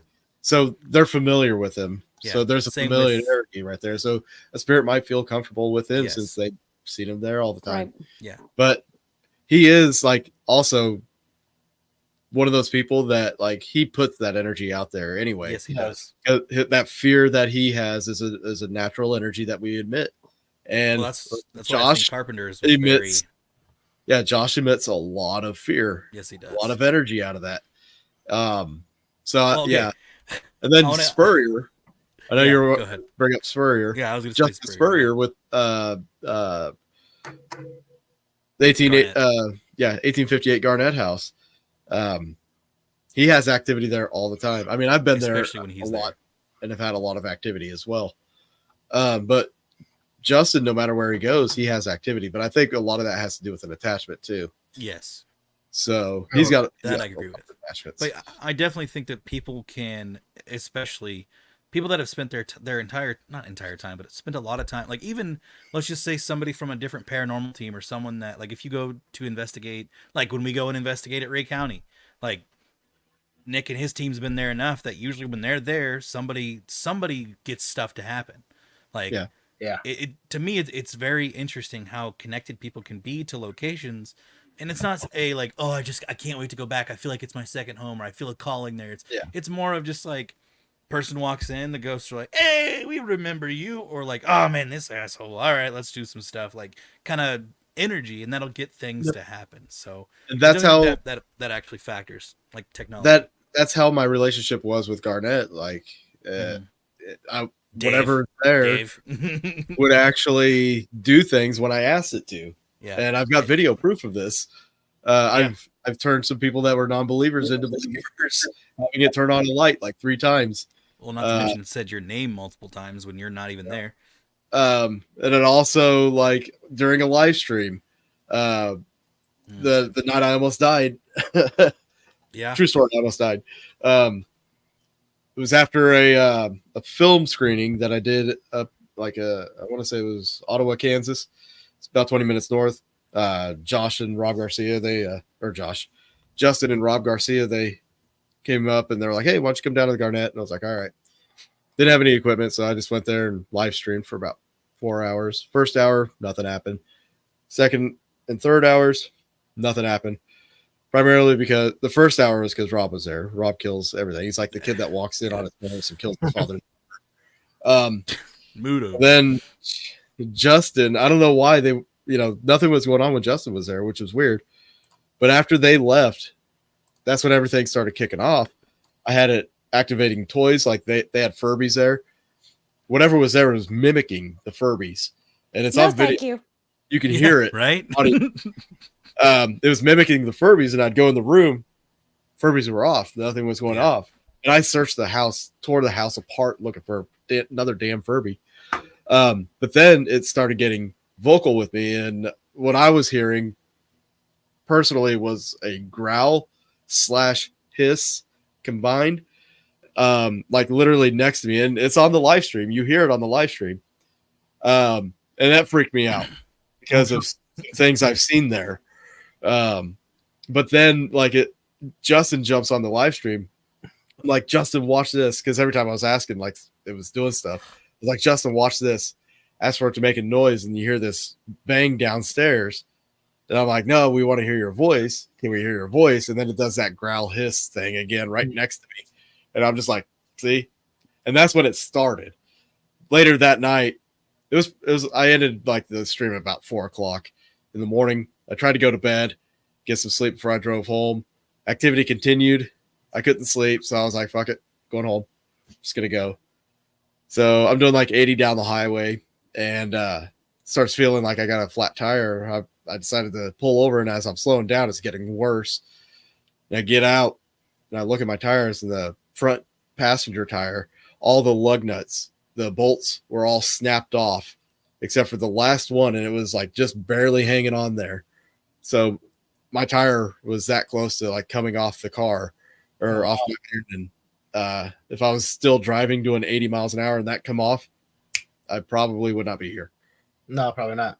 Yeah. But even after that, like the activity there, like it would literally just do things like making itself known vocally Yeah. whenever I would ask it. And it would also do things like move objects and things like that. It was pretty intense, but it was pretty awesome. And that's I feel like it was because I've been there so much. Correct. And of course, I haven't been there in a while now, so I don't know how it would behave. But Well, they tried to kill you. Why would you go back? I don't know if it was. I would associate it with them. You Typically, still have the car? You still have the same car? no. Okay, well then you can go back. Yeah. See? Nick has Cars a are plan for you. POS anyway. You're good. You're fine. You don't have the same vehicle. You're good. It won't Exactly. recognize Sure, the car. You're fine. That's It's right. attached to the vehicle like little You know, bastards. it's like Christine. Yeah, I exactly. miss that Yeah. van, though. I miss that van. It was a good ghost hunting van. It was all emptied out. 2 captain's chairs. That's it. That's all you need. That's all you need. Yep. Now, going back to the boards and all that, another thing is it's like when you have a board, and if you let other people use it, all that different energy transfers to that board and planchette also. Yeah. So it's like, well, for a board, it's just like that board should be your energy only, if you will. You use it if somebody wants to use it with you, that's fine and dandy. But to have somebody or other folks use the board and planchette without you, that's a combination. That's a combination for disaster. It's like beer before liquor. Exactly. That's never good. True. Well, I agree. You have to imprint your own energy, and like people who like to do, I believe you had said like with pendulums and spirit dice too. I let me give everybody a quick little tip. If someone has like some spirit dice or a pendulum, please don't touch them. Like I know it's fun whenever somebody throws the spirit dice to try to help them make words. No, it's not a game of Boggle. Okay, don't touch the dice. It's not your turn. They you can say what you see, but please don't touch them. It's kind of like, tarot cards you're allowed to touch because they need you to put your energy on it to give you a reading. But things like pendulum, spirit dice, if somebody's using this, don't touch them. Those are all personal. Right. I mean, those are just a personal thing. Just like for me with the planchette, it's just like you have your personal energy on those items. Nobody else should be using them without your permission, and you've got to be involved with it. I always tell people pretend like they're underwear and they're mine. Don't touch them unless I tell you can touch my underwear. They haven't been washed in weeks. Don't touch it. It's highly contaminated. I'm kidding. I'm not saying you specifically. Just saying in general. How do you think I make extra money? No. In this day and age, I get it. Teachers can retire early. Anyways, I will say that when it comes down to dowsing rods, Ouija boards, and pendulums, like we just talked about, if there was a way that we remove the human element and get results, I'm all for it. Like I'm not against dowsing rods, and I'm not against pendulums at all. I'm just against this is, oh my god, it solely said yes because I'm holding them and I can feel it, like we were saying earlier, the shaking, any slight twitch. Should I even feel like people can affect it with their own mind? They can get, like, I've seen people switch, like, to me, it seems like they switch the pendulum on a dime, like going from one rotation to the next rotation. And that's without even them holding it. Like, to me, it's I think it's very interesting field in science, and There- they have been talking about maybe whipping something up to There remove is an element. So, that those are experiments that can be done. yes, Thing is though, is it needs some type of energy in yes. order for you to move the rods, or for you to have the pendulum move in one way or another. Yes, no, whatever. There are ways to do that. One thing is there was an experiment that was done that I did at Wright County Museum. Yeah. It's called the human pendulum. Yeah. Have You not hold people up. no, I was no. I couldn't. I know this one. This is a No, no, no. fantastic experiment. Yeah. I've done this experiment with another group, Haunted Souls, that's here in St. Louis. No relation. It's Haunted Souls with the Z, but I was gonna have them. Come on. are you? I was thinking about it. Yeah. Haunted Souls and Haunted Souls. Why? Nice. Anyways, I thought I see Dan at some of the places that we go to and everything, and him and I talk, and we can tell some stories. But I did the human pendulum there, and it worked. It kind of freaked me out at first because everybody's just like, my wife's like, no, you're not doing it, because I opened myself up too much. Okay, you're gonna have to describe what the human pendulum is. yeah, because I have no idea Okay. what you're talking Y'all have never done the human pendulum. No, no. Nick, you tell them how you do it, and Okay. I'll tell them how we do it. It's probably very similar. Very. Basically, how it was when we were at Wright County, there was a circle around myself and Dan. Dan was asking questions, and myself would sway one way or another. When I would have headphones on with white noise and all that, so I couldn't hear anything. So it's similar SS method without being blindfolded. I was gonna say, And I you was don't just about to speak. ask. Yeah, you don't speak. nothing. And Okay. I wouldn't hear what's going on outside of me at all. And if Okay. Dan was asking a question and it came over my headphones as an answer, I would sway one way or another. I wouldn't go in circles. It was just Right. yes or no questions. And it was either forward or backward, left or right. I wouldn't know which was which. Yeah. Because I wouldn't be able to hear the questioning or anything like that. So Kinda that's reminds me- very sorry, go ahead. similar. No, I was just going to say that's very similar to the way that we do it. Mhm. You have a person stand in the center of the room, and you have them focus on a single point directly in front of them. You do put on the headphones. You run the spirit box as loud as you can into it. We always do a spotter. One on the right, one on the left, one, kind of far enough that if someone falls forward, you can catch them, one behind. Whoever's going to be asking the question stands behind them, so that I don't hear very well, so I can read lips really well. So you put somebody behind them, so even if they have that talent, they are not able to Correct. read what's going on. There's yes, no questions. The person in the center, by focusing on that one spot, they will eventually begin to go forward or backwards. They will have their own natural sway to them. The trick is to get them to go forward and backwards. Now, some people don't sway at all. I was too hard-headed. They couldn't get me to sway. However, I had one or the other of my hands would twitch, and I wasn't even realizing I was doing it. And I was standing perfectly still. I never swayed forward or backwards. Some people do sway side to side. They'll lean. And of course, that's why you have spotters. If they lean too far, you straighten them back up. Well, and with that method there, with that, but if what Dan had talked when Dan and I talked, and what the thing was is like if he noticed that if somebody was swaying forwards and backwards, the questions would be say sway left for yes and sway right for no. But if you have a normal sway, then all of a sudden you're you're swaying side to side.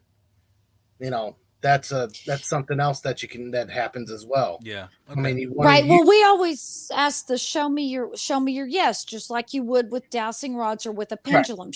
Show me your yes. Now, some people stand, and you have to say, okay, I'm going to ask a question, and then I want you to show me your yes.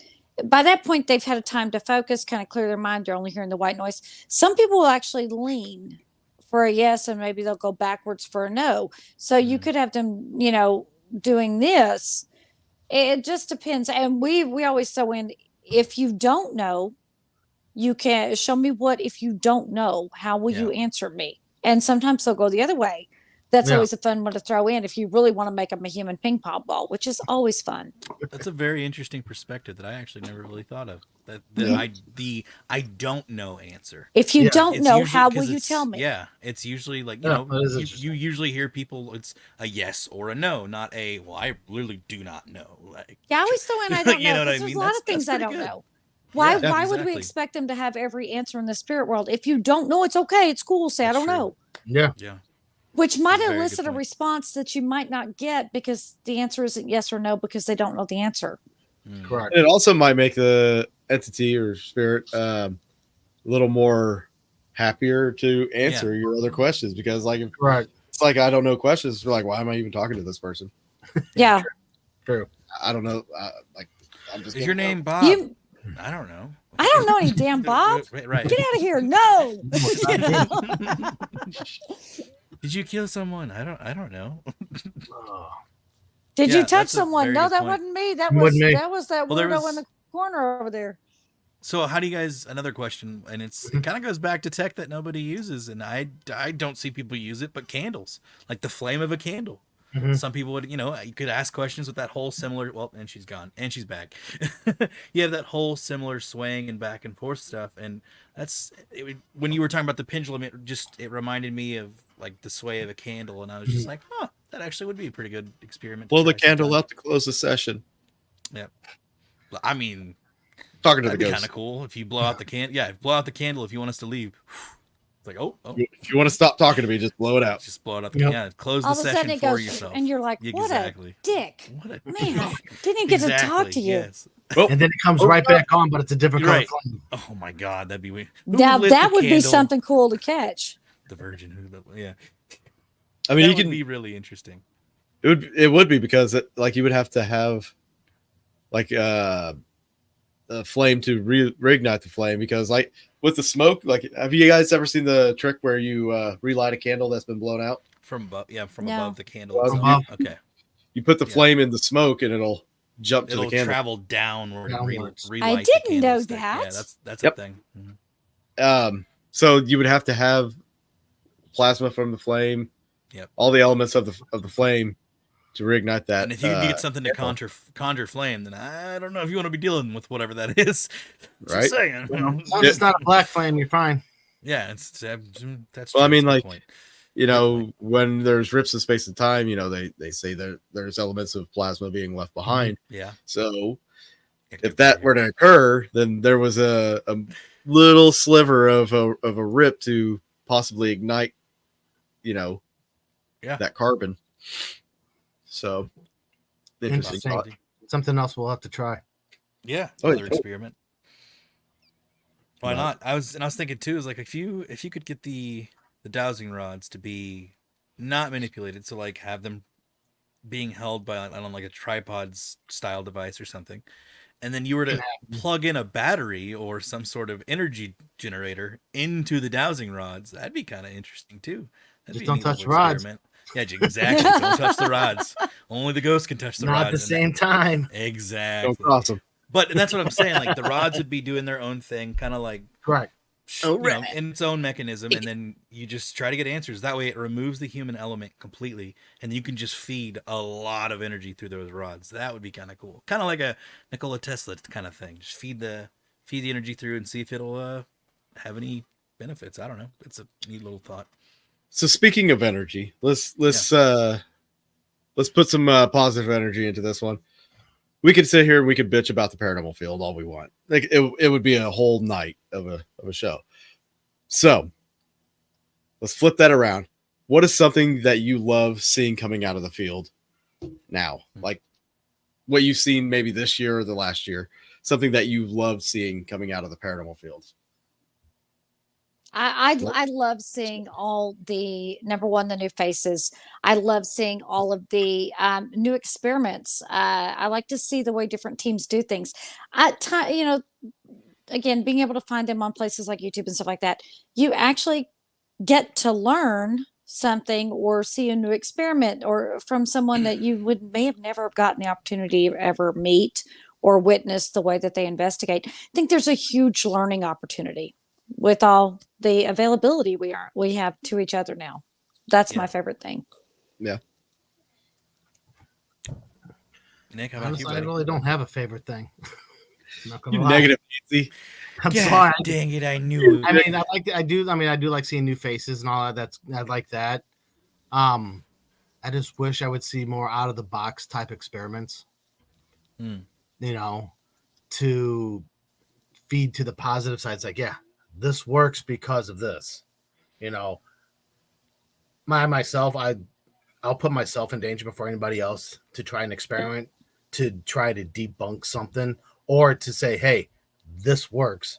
Why don't we try doing it this way at this location? Because there's a few experiments that we will be doing that actually at 3 of the locations that we're going to be doing this year, and you guys will be a part of it. Is we'll be doing different experiments at them. Clothing optional. Well, yeah, I think Stephanie would be okay with that. Probably. yeah, she would be. Anyway, she would. You don't care, but just to have the faces out there of people trying different things is great. Yeah. But at the same time, it's like the paranormal field is so big as far as trying to figure out what's on the other side, who's on the other side. Does this work? Does this not work? I don't see a lot of out of the box. Yeah. Faces I Different see, things. which is great. Yeah. But I like to see more out of the box. Yeah. You know, A little more and risky, daring experiments, maybe. that's for me. I mean, that's what I like Yeah. doing. I like to put my wife doesn't like it and everything. She's like, no, you don't need to do that. I'm just like, I'm doing it. It's like, all right, yeah, I'm definitely doing this. Yeah. But no, seeing the new faces is great. I mean, I like to see more people being more open to the spiritual side of things and seeing how things are done and not being this negative Nancy. Oh, that's not real. Or getting so caught up in Catholicism and all that, saying, "Oh, you can't do that." It's a demon. All paranormal's a demon. I was raised Roman Catholic. Yeah, so I mean, it's I know interesting. all that stuff. So I'm just like, I don't believe 80% of the stuff that the Catholic Roman Church does, or the Roman Catholic Church does, and what they believe in. There's so much out there. I want everybody to experiment, not for the not for the newbie to say, "Oh, I'm going to do the Ouija board by myself," and blah blah blah. No, that's not what I'm saying. You know, I'm not even saying that for the novice, but I'm just at the same time, I like to see people trying different things. Yeah, and they got to be smart doing it too. Like, don't be an idiot. Correct. Unless you're like Dave, Charles, myself, who would just try. It's like, we're gonna do it. Why not? Yeah, why not? I You're mean, gonna stitch you in a basement all by yourself with a with a tune going, and it's gonna drive you crazy, and possibly the spirit's crazy. And by the way, you're in a straitjacket. Yeah, exactly. I kid you not. So I did an experiment with Jason Kupsik at a different. I'll just say, I'm not gonna say which one, but it was at a sanitarium, and tuberculosis sanitarium, and I was in the basement. He was playing just a frequency generator. So it was just playing a solid frequency, like hertz sound through his speaker. And I was sitting there asking questions, and all of a sudden it sounds like something like muffled the speaker. And the speaker's not even close to me. It's in like another room over, and it's just blasting. And it sounded like the sound became muffled, and I was just like, okay, what the hell? I thought it was Jason messing with it or something. And I was like, dude, is that you? And he's like on top of the stairs, like, what's going on? I'm like, not coming from where the speaker's at all. So I know it wasn't him at all. And it did it, like, I think 1 or 2 more times. And to me, I asked, I was like, is that normal? He's like, no. Is what normal? I was like, well, this happened. And he went and checked it. And, like, the battery was fine. Nothing was wrong with it. Like, it was just solid the entire time. And wow. Yeah, it was. I love those experiments. I mean, also when you hear footsteps on concrete floor and then you hear them above you, but there was nobody in that wing above you. Where'd that come from? Interesting. Now, I don't know if you guys have ever done this experiment. I've got a quick video I want to share with you guys. This is an experiment that I think is very underrated, and honestly, I don't know if anybody else that's doing this, but I I do. put negative Nancy on there. What the hell? I was wondering when somebody would notice. You're welcome. But this experiment, guys, like hands down, is probably one of the best experiments ever. Shelly, real quick, your mic's not connected for some reason. She's muted. There we go. Yeah, I usually mute myself just Okay, for everybody's that's fine. best All right. interest. I wouldn't say that, but okay. Whenever you guys get a chance, you have to try this experiment. It works almost every time. Oh, So I'm going to share this. I know what it is. I'm going to share this with you guys. Ready? So with this piece of equipment, I get answers every time. I know what this one is. Every time.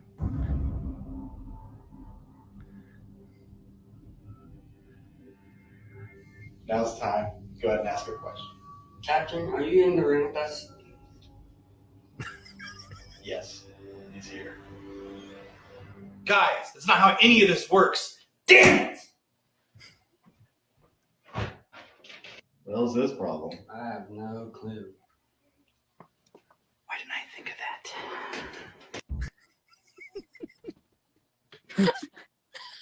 that? Works every single time. You Yeah. get a guaranteed answer Online, every that's single time. Absolutely true. Yeah, every single time. But You how can crazy would manipulate it that be? still. That can still be manipulated. I was gonna say, how crazy would it be though to turn a magic 8-ball into an investigation tool? That'd be interesting. Just saying. I'm waiting for a YouTube channel to start doing that Yeah. crap. Just like you see it on a channel someday, like, oh my god, dude, it said no, like just freaking out, like They freak out, the camera shakes, everything. Yeah, exactly. Oh, You might as well just grab a pair of D&D dice, like, oh my god, the ghost made it roll a 4.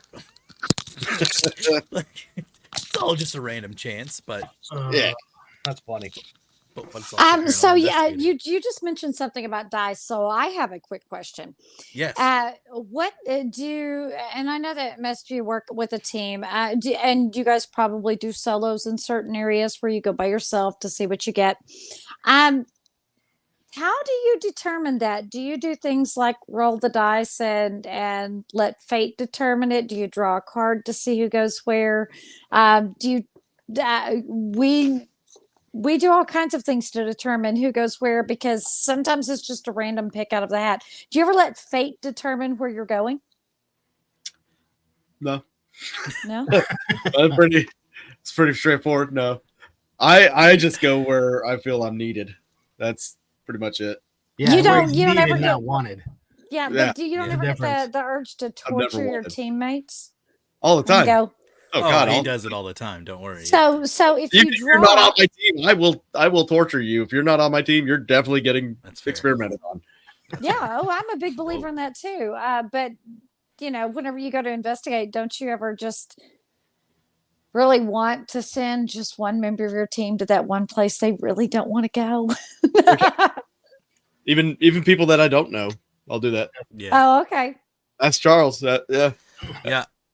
Honestly, with Yeah. my team, And I'm okay with it on most of the I time. mean, my team, they're willing to go wherever they'll say, I'm going to go here. I mean, I like to go here, or I want to go there. They'll do their own sessions, Oh, right, Willing to- right.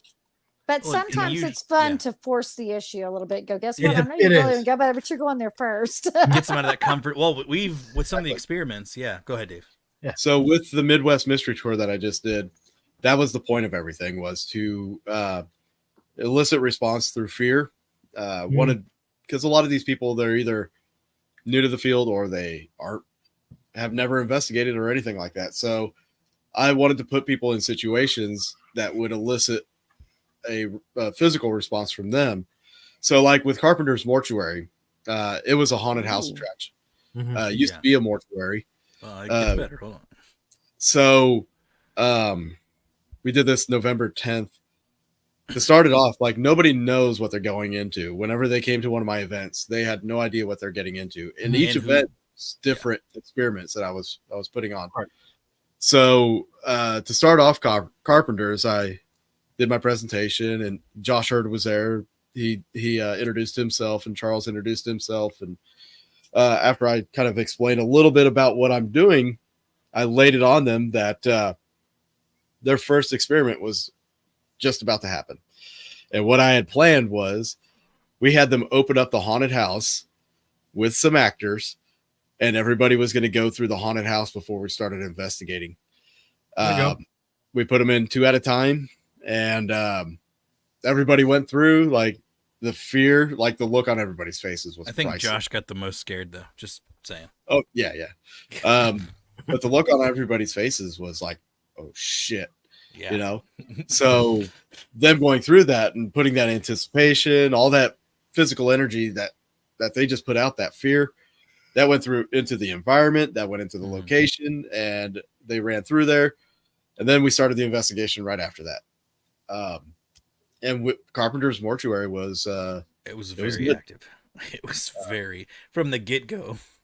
We had a lot of names and stuff coming through the devices. One of them, a few of the guests got touched. One of them had his shirt lifted up.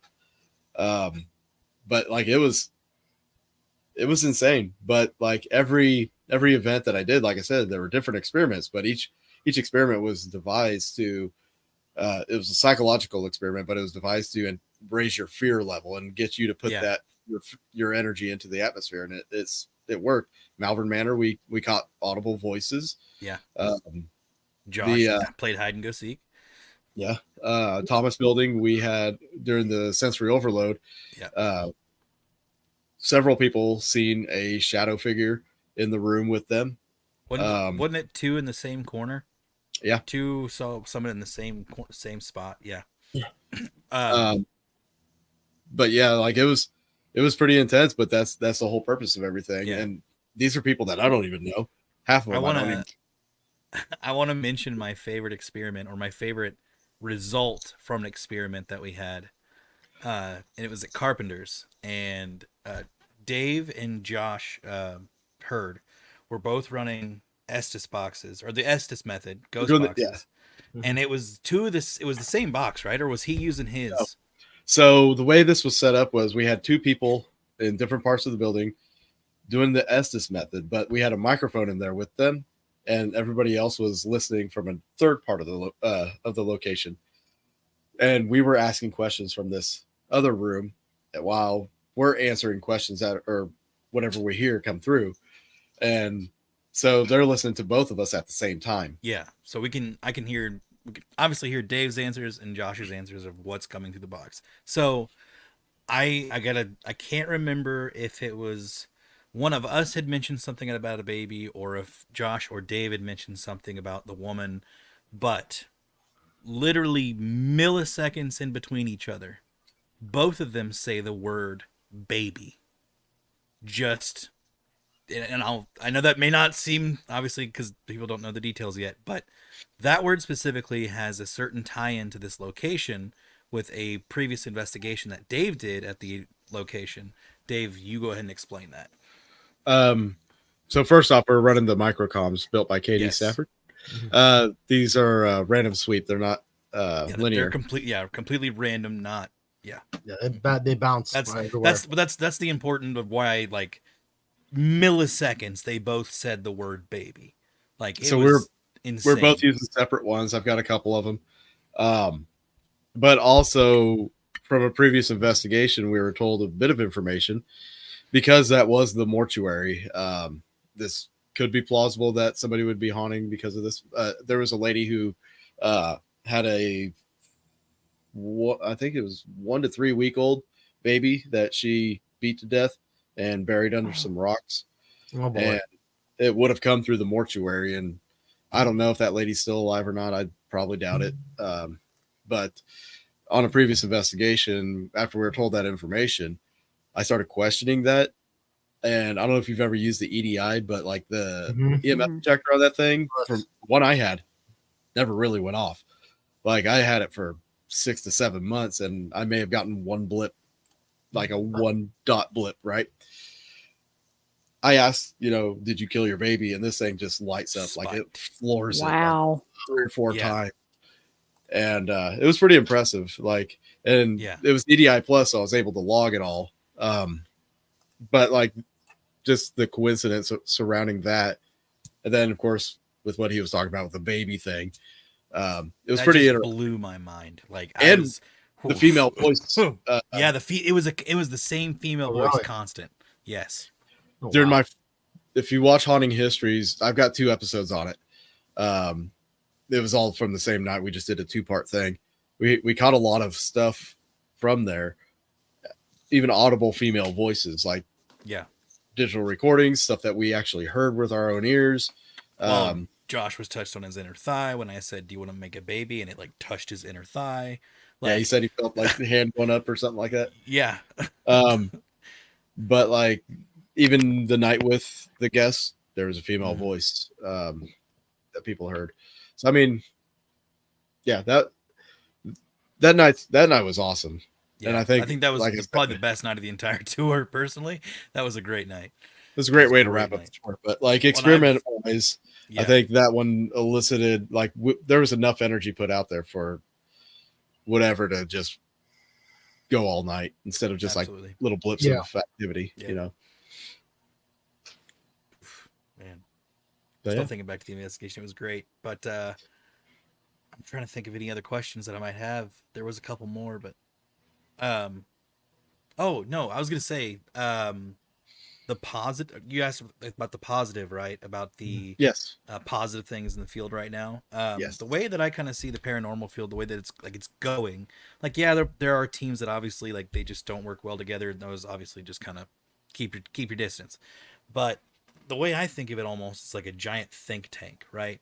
Where sooner or later someone's going to try the right specific thing that's going to elicit almost not perfect responses, but there's a good chance that someone out there is going to get amazing, great well, yeah, I know, but I'm just saying, like, the more people that investigate, the Shooting my more own horn here. chances, the more chances that we as a community as a whole get closer to hopefully finding answers, whether there be rules on the other side or if it's purely just someone floating around in the space. Like I don't think that. I think there's something to it on the other side more than just, hey, how's it going? Bye. Like kind of stuff. Like there's got to be something tangible about it. And Well, I two mean, things. It's energy, right? It can't be, anyways. Two things. One of them is going to be a question for all of you, but you said people are going to have to work together to get this, and I know how that's going to happen. Haunted collabs plug. Shameless plug. Just I got to do it. But also, this is a question that Charles and I we've talked about this a little bit, but I want to know what you guys think as well. Do you ever feel like that there's things that we are not supposed to know from the other side? Like there's things they cannot tell us. And have you seen instances where it's like you kind of push it, but then it just like they stop. They're like, nope, can't. Mm-hmm. Either of you? I don't think there's anything that we're not supposed to know. I really don't. No. I think that there are things that we, in our current state of learning and knowledge, won't be able to understand if they're revealed to us. That perhaps our brains aren't evolved enough to understand it. But I don't think there's anything we're not supposed to know. I mean, this great big cosmic secret, not really. We're just not evolved enough to understand it. Okay. So, I don't think there's anything we're not supposed to know. I think eventually we'll probably, just like anything, you have to learn to crawl before you learn to walk. Space programs, think like everything evolves. And when we evolve to the, when we evolve to the point that we can gain the understanding, the knowledge, or the tools to communicate, a lot more doors will be opened to us and we'll be able to learn even further. Yeah, I mean, asking the right questions at the right time, having the right spirit, however we take that information, whether it's, oh, this is interesting, we need to move forward with this, or no, that's already been done. To me, excuse me, it's just, like I said, asking the right questions at the right time makes you have the right spirit. I mean, out there in that big old universe, are we to know everything? No. But if you ask the question, you're gonna get an answer whether you like it or not. You know, the answer that is. So I mean, I think we're just gonna. I think we just need to keep asking away and evolve slowly. Yeah. Don't take any quantum leaps, if you will. Okay. Food for thought here. Jumping. Food for thought here, Negative Nancy. What's 2 plus 2? 4. Oh. Okay, Shelly, what's 2 times 2? 4. All right. Now, both of you, anybody can answer this. What's the meaning of multiply? To multiply, to increase. Multiple of something. Okay. Yeah, I mean. Okay, now think about this. What is 0 times any number? 0. Always. What is 1 times any number? That number. Are you multiplying? Yes. Uh-huh. But you're not making greater.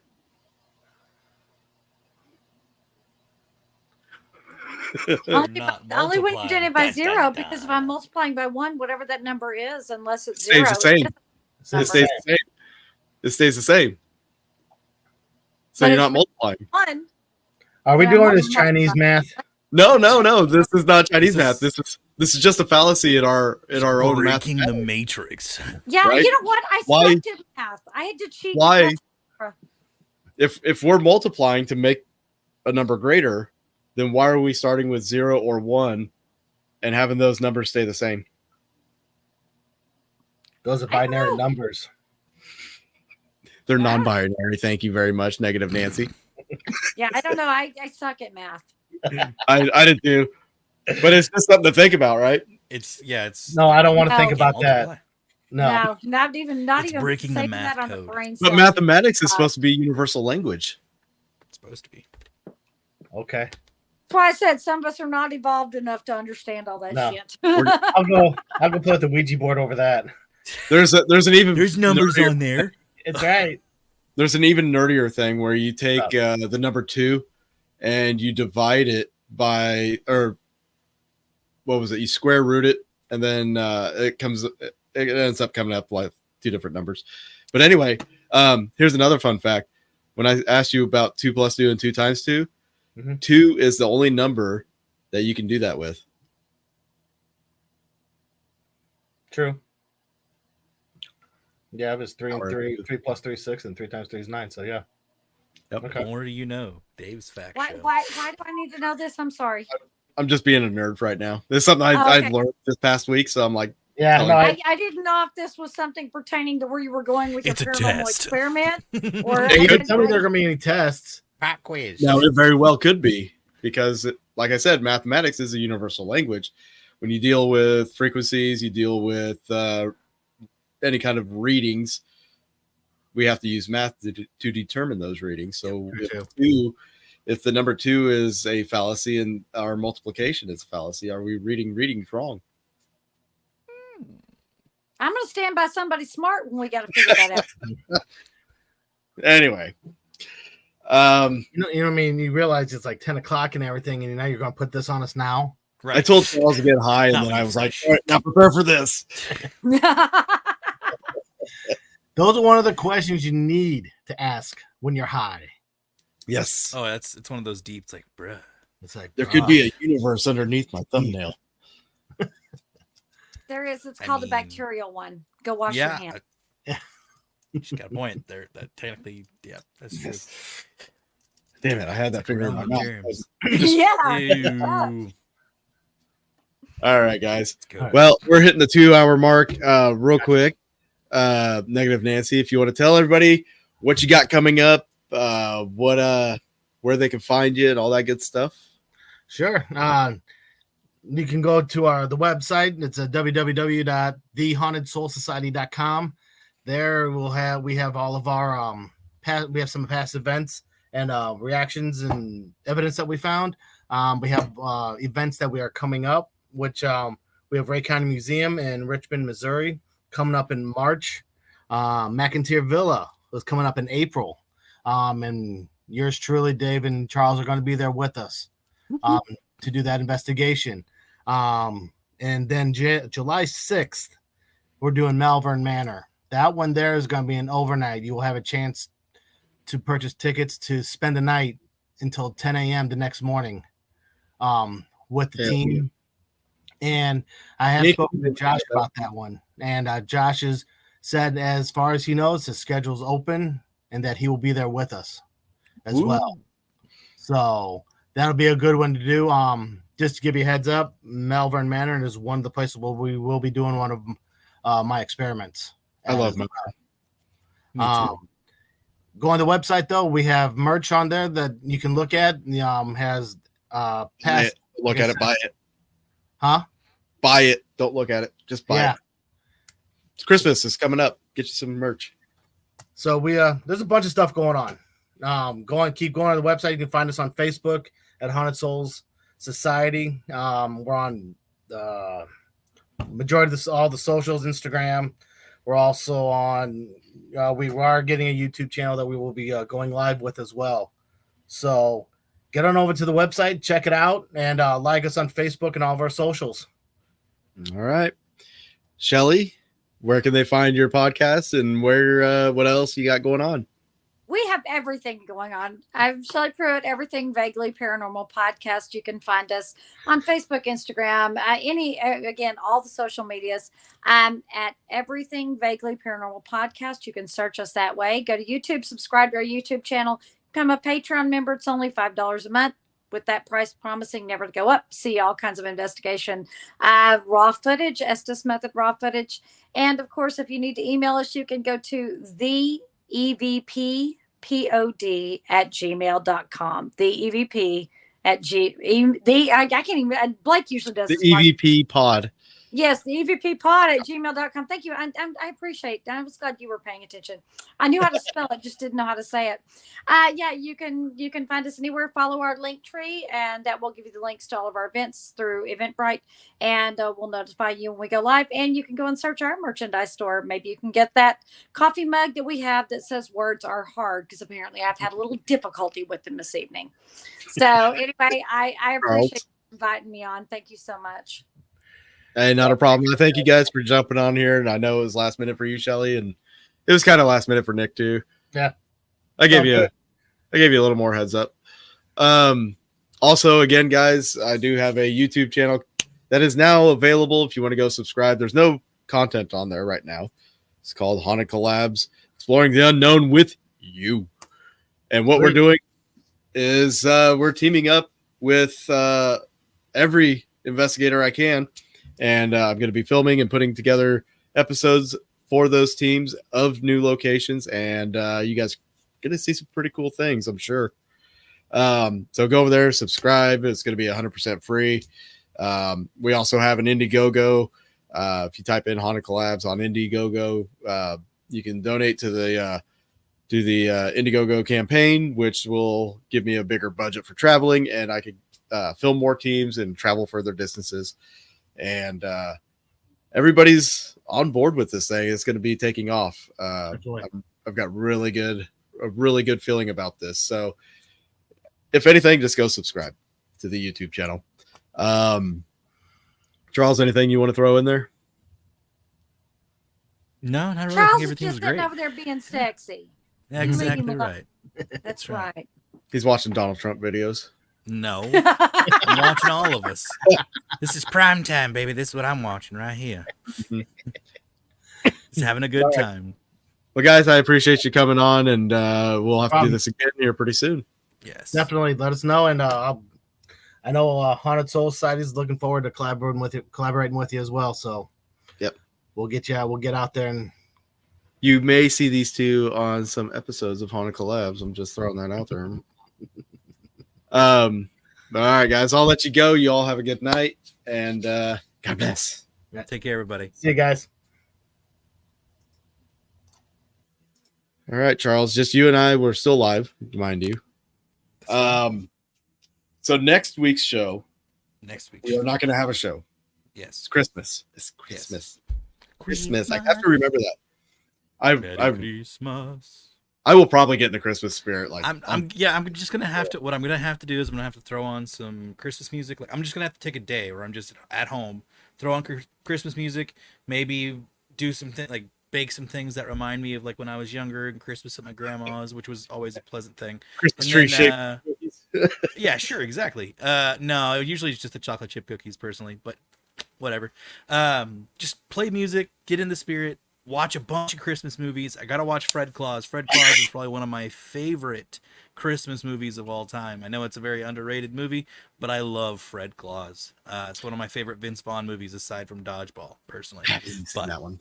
You've never seen Fred Claus? No, Bruh. sir. We're gonna have to watch it. It's hilarious. You have you got Ludacris as an elf. You got Fred Claus as the brother of Santa Claus. Like it's a whole. I think it's got. Is it Paul Giamatti? What's his name? Giamatti, the actor. I don't know. I can't think of his name. He plays Santa Claus. It is a fantastic, fun movie. But I'll tell you what. I will promise you that I will watch it before Christmas. Or I can just rent it on Amazon and we can watch it together in a watch party. Ta-da! Like now? I mean, maybe. Why not? I mean, I don't have to work till noon tomorrow. I'm off tomorrow. What? Okay. I'm done with the sound effects. Sorry. Good gosh, there was something else I was going to tell you. Oh, yeah. I was going to tell everybody the meaning of this name. Oh, yeah. And you did it after everybody left. Wow, Dave. I think Shelly's still listening. I mean, she's AFK. Oh, there she is. She put her glasses on. Nice. She has to hear the name. Look at no, it looks great. I have to wear glasses. Sorry, I'm blind as heck. Here, let's do this. Yeah. Hang on. I don't know who Lori was calling Scroogey Boy. You or me? Probably you. I don't know. That's probably me. Maybe. So great movies, by the way. Anyways. Okay. Anyways, so this Dale Decker fellow, which I have used his name, this guy's from Wisconsin, and this is a real thing. This is a real story. He had an accident, hurt his back, and it was like a slip disc or something, but there was pressure being put on one of his glands downstairs. And on the way to the hospital, he had 5 orgasms, right?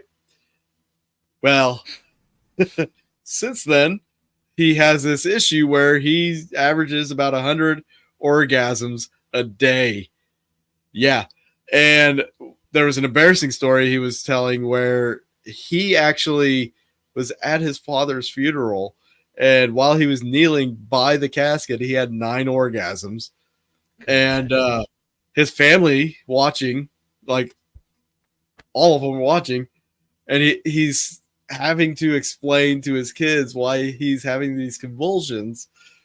It's because he can't stop having orgasms. Like, this is a real thing. There's an actual term for it. I'm trying to find the term.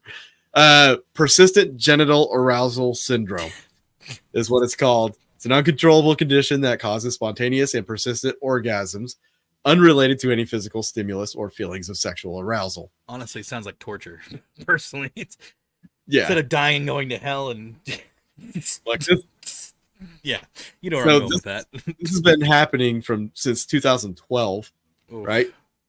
And then he said he's been unable to work since the accident, and has been mostly housebound for fear of experiencing orgasms in public. Which, I mean, you could become a sensational YouTuber, I think. Just walking around orgasming on camera, like there's a whole song dedicated to that. You know that, right? Lonely Island, not that one. Oh, you got the white stuff, Decker. I'm just stop. Just stop while we're at it. Shelly knows what I'm talking about. Oh my god, we kids on the block, baby. I was gonna say, I'm not gonna say it because it's I literally can't say it. It's yeah. Not say it. Something in my pants. No, you don't remember that song by Lonely Island? Yeah. Why are you afraid to say jizz? Just say it, Charles. It'll free you. I'm not gonna say it because I have people that watch the show that I feel there's a lot of scared for me to say it. Probably jizz in their pants once or twice a day. I don't know. It's normal, right? So say normal, it. Dave. Say it, Charles. Just say the word. Just say it. Say it. Staying pure for this one. I'm gonna bring Shelly on. She'll tell you to say it. Say it. Say it. In my pants. There we go. Yay! That's the I was song. Go look dying. up the song "Lonely Island" if you have a sense of humor. I got a boner. God damn it.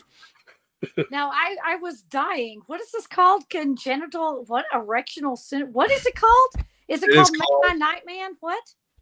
It is called persistent genital arousal syndrome. I'm gonna ask the guys on the podcast if they have that. I bet one of them. I would probably love to does. see their answers right here. Their answers. It's my attachment. It won't stop. There you go. I swear it doesn't. It Persistent happens all the time. Genital arousal. Persistent. Lori says you nasty, Charles. Me? Hey, I know. That's all right. Shame. Oh, by the way, your actor is Vince Vaughn in Fred Claus. Yeah. Yeah. Who do I? Well, Vince Vaughn is amazing in Fred Claus. Yeah. Yeah, I heard you saying that Giamatti. when I jumped up, and Yeah. so I was going. I wish they bring me back on. I know the answer to this question. Ah. Let's play again. Right. Ding ding, we got a winner. No, I love that movie so much, and Dave's gonna have to watch it now. So Apparently, I'm gonna have to watch it. yeah, I'm gonna have to. It's got Merry Ludacris Christmas. as an elf. It's great. I've turned some Christmas lights on in here. I guess I don't know. Maybe. But get in the mood, right? Get into feelings and such. Let the old Feelings. die. Let the new beginnings start. Yeah, that's what New Year's is What for. this time? I say this. This time of year. That's what it's all about. You know what would Get put me in the that Christmas riff. spirit? Honestly. You say world Persistent peace, genital arousal. Oh, I mean that too. But snow would do it. Yeah. Oh. That's nice. Good luck with that, bud. We're not getting a white Christmas. Maybe if I had persistent genital. Persistent Usually- genital arousal. Yeah. Right. Usually, if we get snow in November, to me, I associate that we're not going to have snow in December. Maybe That'll it'll be be a Christmas miracle for you. Maybe. You could Possible. have some. Even if there's 1 inch. Inches count, buddy. Inches count. Yeah, they do. They do count. They really do. Even if that's all you got. Oh my god. This show sucks. It's going to hell. Yeah, It's like After Dark all over again. This is the After Dark all over again. This is the After Dark all over I was again. just gonna say, but you could. That guy, he could do. You were saying a YouTube. Yeah. One Squirt Wonder, or whatever you called him. No, he's definitely the OnlyFans that he would make $1 million easy, Yeah. quickly. All he'd have to do is like have orgasms in the most awkward places. Being in the post office. That's probably happened before. Got a package. I'm so Or- excited. Leave me alone. Trying to bowl. Now that one would be interesting. It'd be hilarious. He'd be throwing the ball in Yeah. other people's lanes and shit. Yeah. Yeah. Or hitting somebody on accident. Just, there it goes. Oh, TV. Oh, shit. Trying to play Sorry, pool. my aim's horrible. That's shut up now. Just trying to play basketball, even like just watching something Lord. like that. They'd be like, what? He was helping me dribble. Leave me alone. No, he's dribbling. He's dribbling. Leave me alone. Uh, God. just the people like slipping on the floor and stuff. Oh god, we're done. This is what happens whenever you come to my podcast, okay? That sounds Dave's great. been there. He knows. You never know what's I going to know. come out now. So I apologize for screwing up y'all's podcast. Oh, no, we we used up to- nothing. We used to have what we called the After Dark, where we just kind of let our hair down and got nasty. For me, YouTube flags us for so much BS. Just mark it 18 and up. And I tell everybody that too at my work, like whenever I talk about my podcast, I'm like, this is not a Well, we're child still show. live. Yeah, I know. I'm just saying. I tell everybody that it's not a child show. It's You're not gonna a get kid's fired. show. Exactly. I gonna wouldn't tell be your surprised boss. at this point. Jeez. They're Did you like, hear "You've been- what Charlie said on the podcast? You say, no, that Charlie- was that bitch from that other show. It wasn't him. Yeah, right. Charlie's persistent. I don't think my members would. I don't think they would snitch on me. People that actually care to watch the podcast, I don't think they would be like, "Oh my god, listen what he said." Like, My Really, favorite last Charlie- minute, do you do a podcast? I'm like, no, I don't. no, you don't want to see that side of me. It's a whole different person from here. Nope. Way different, man. You get Nothing to Sailor see in here. Yeah. Move on. Ask you how you stirred their drinks and stuff. Like, how'd you make this? You didn't shake it or did you stir it? It's okay. Stirred it with Yeah. something. Here's your Spoon tip. usually. Oh, God. With the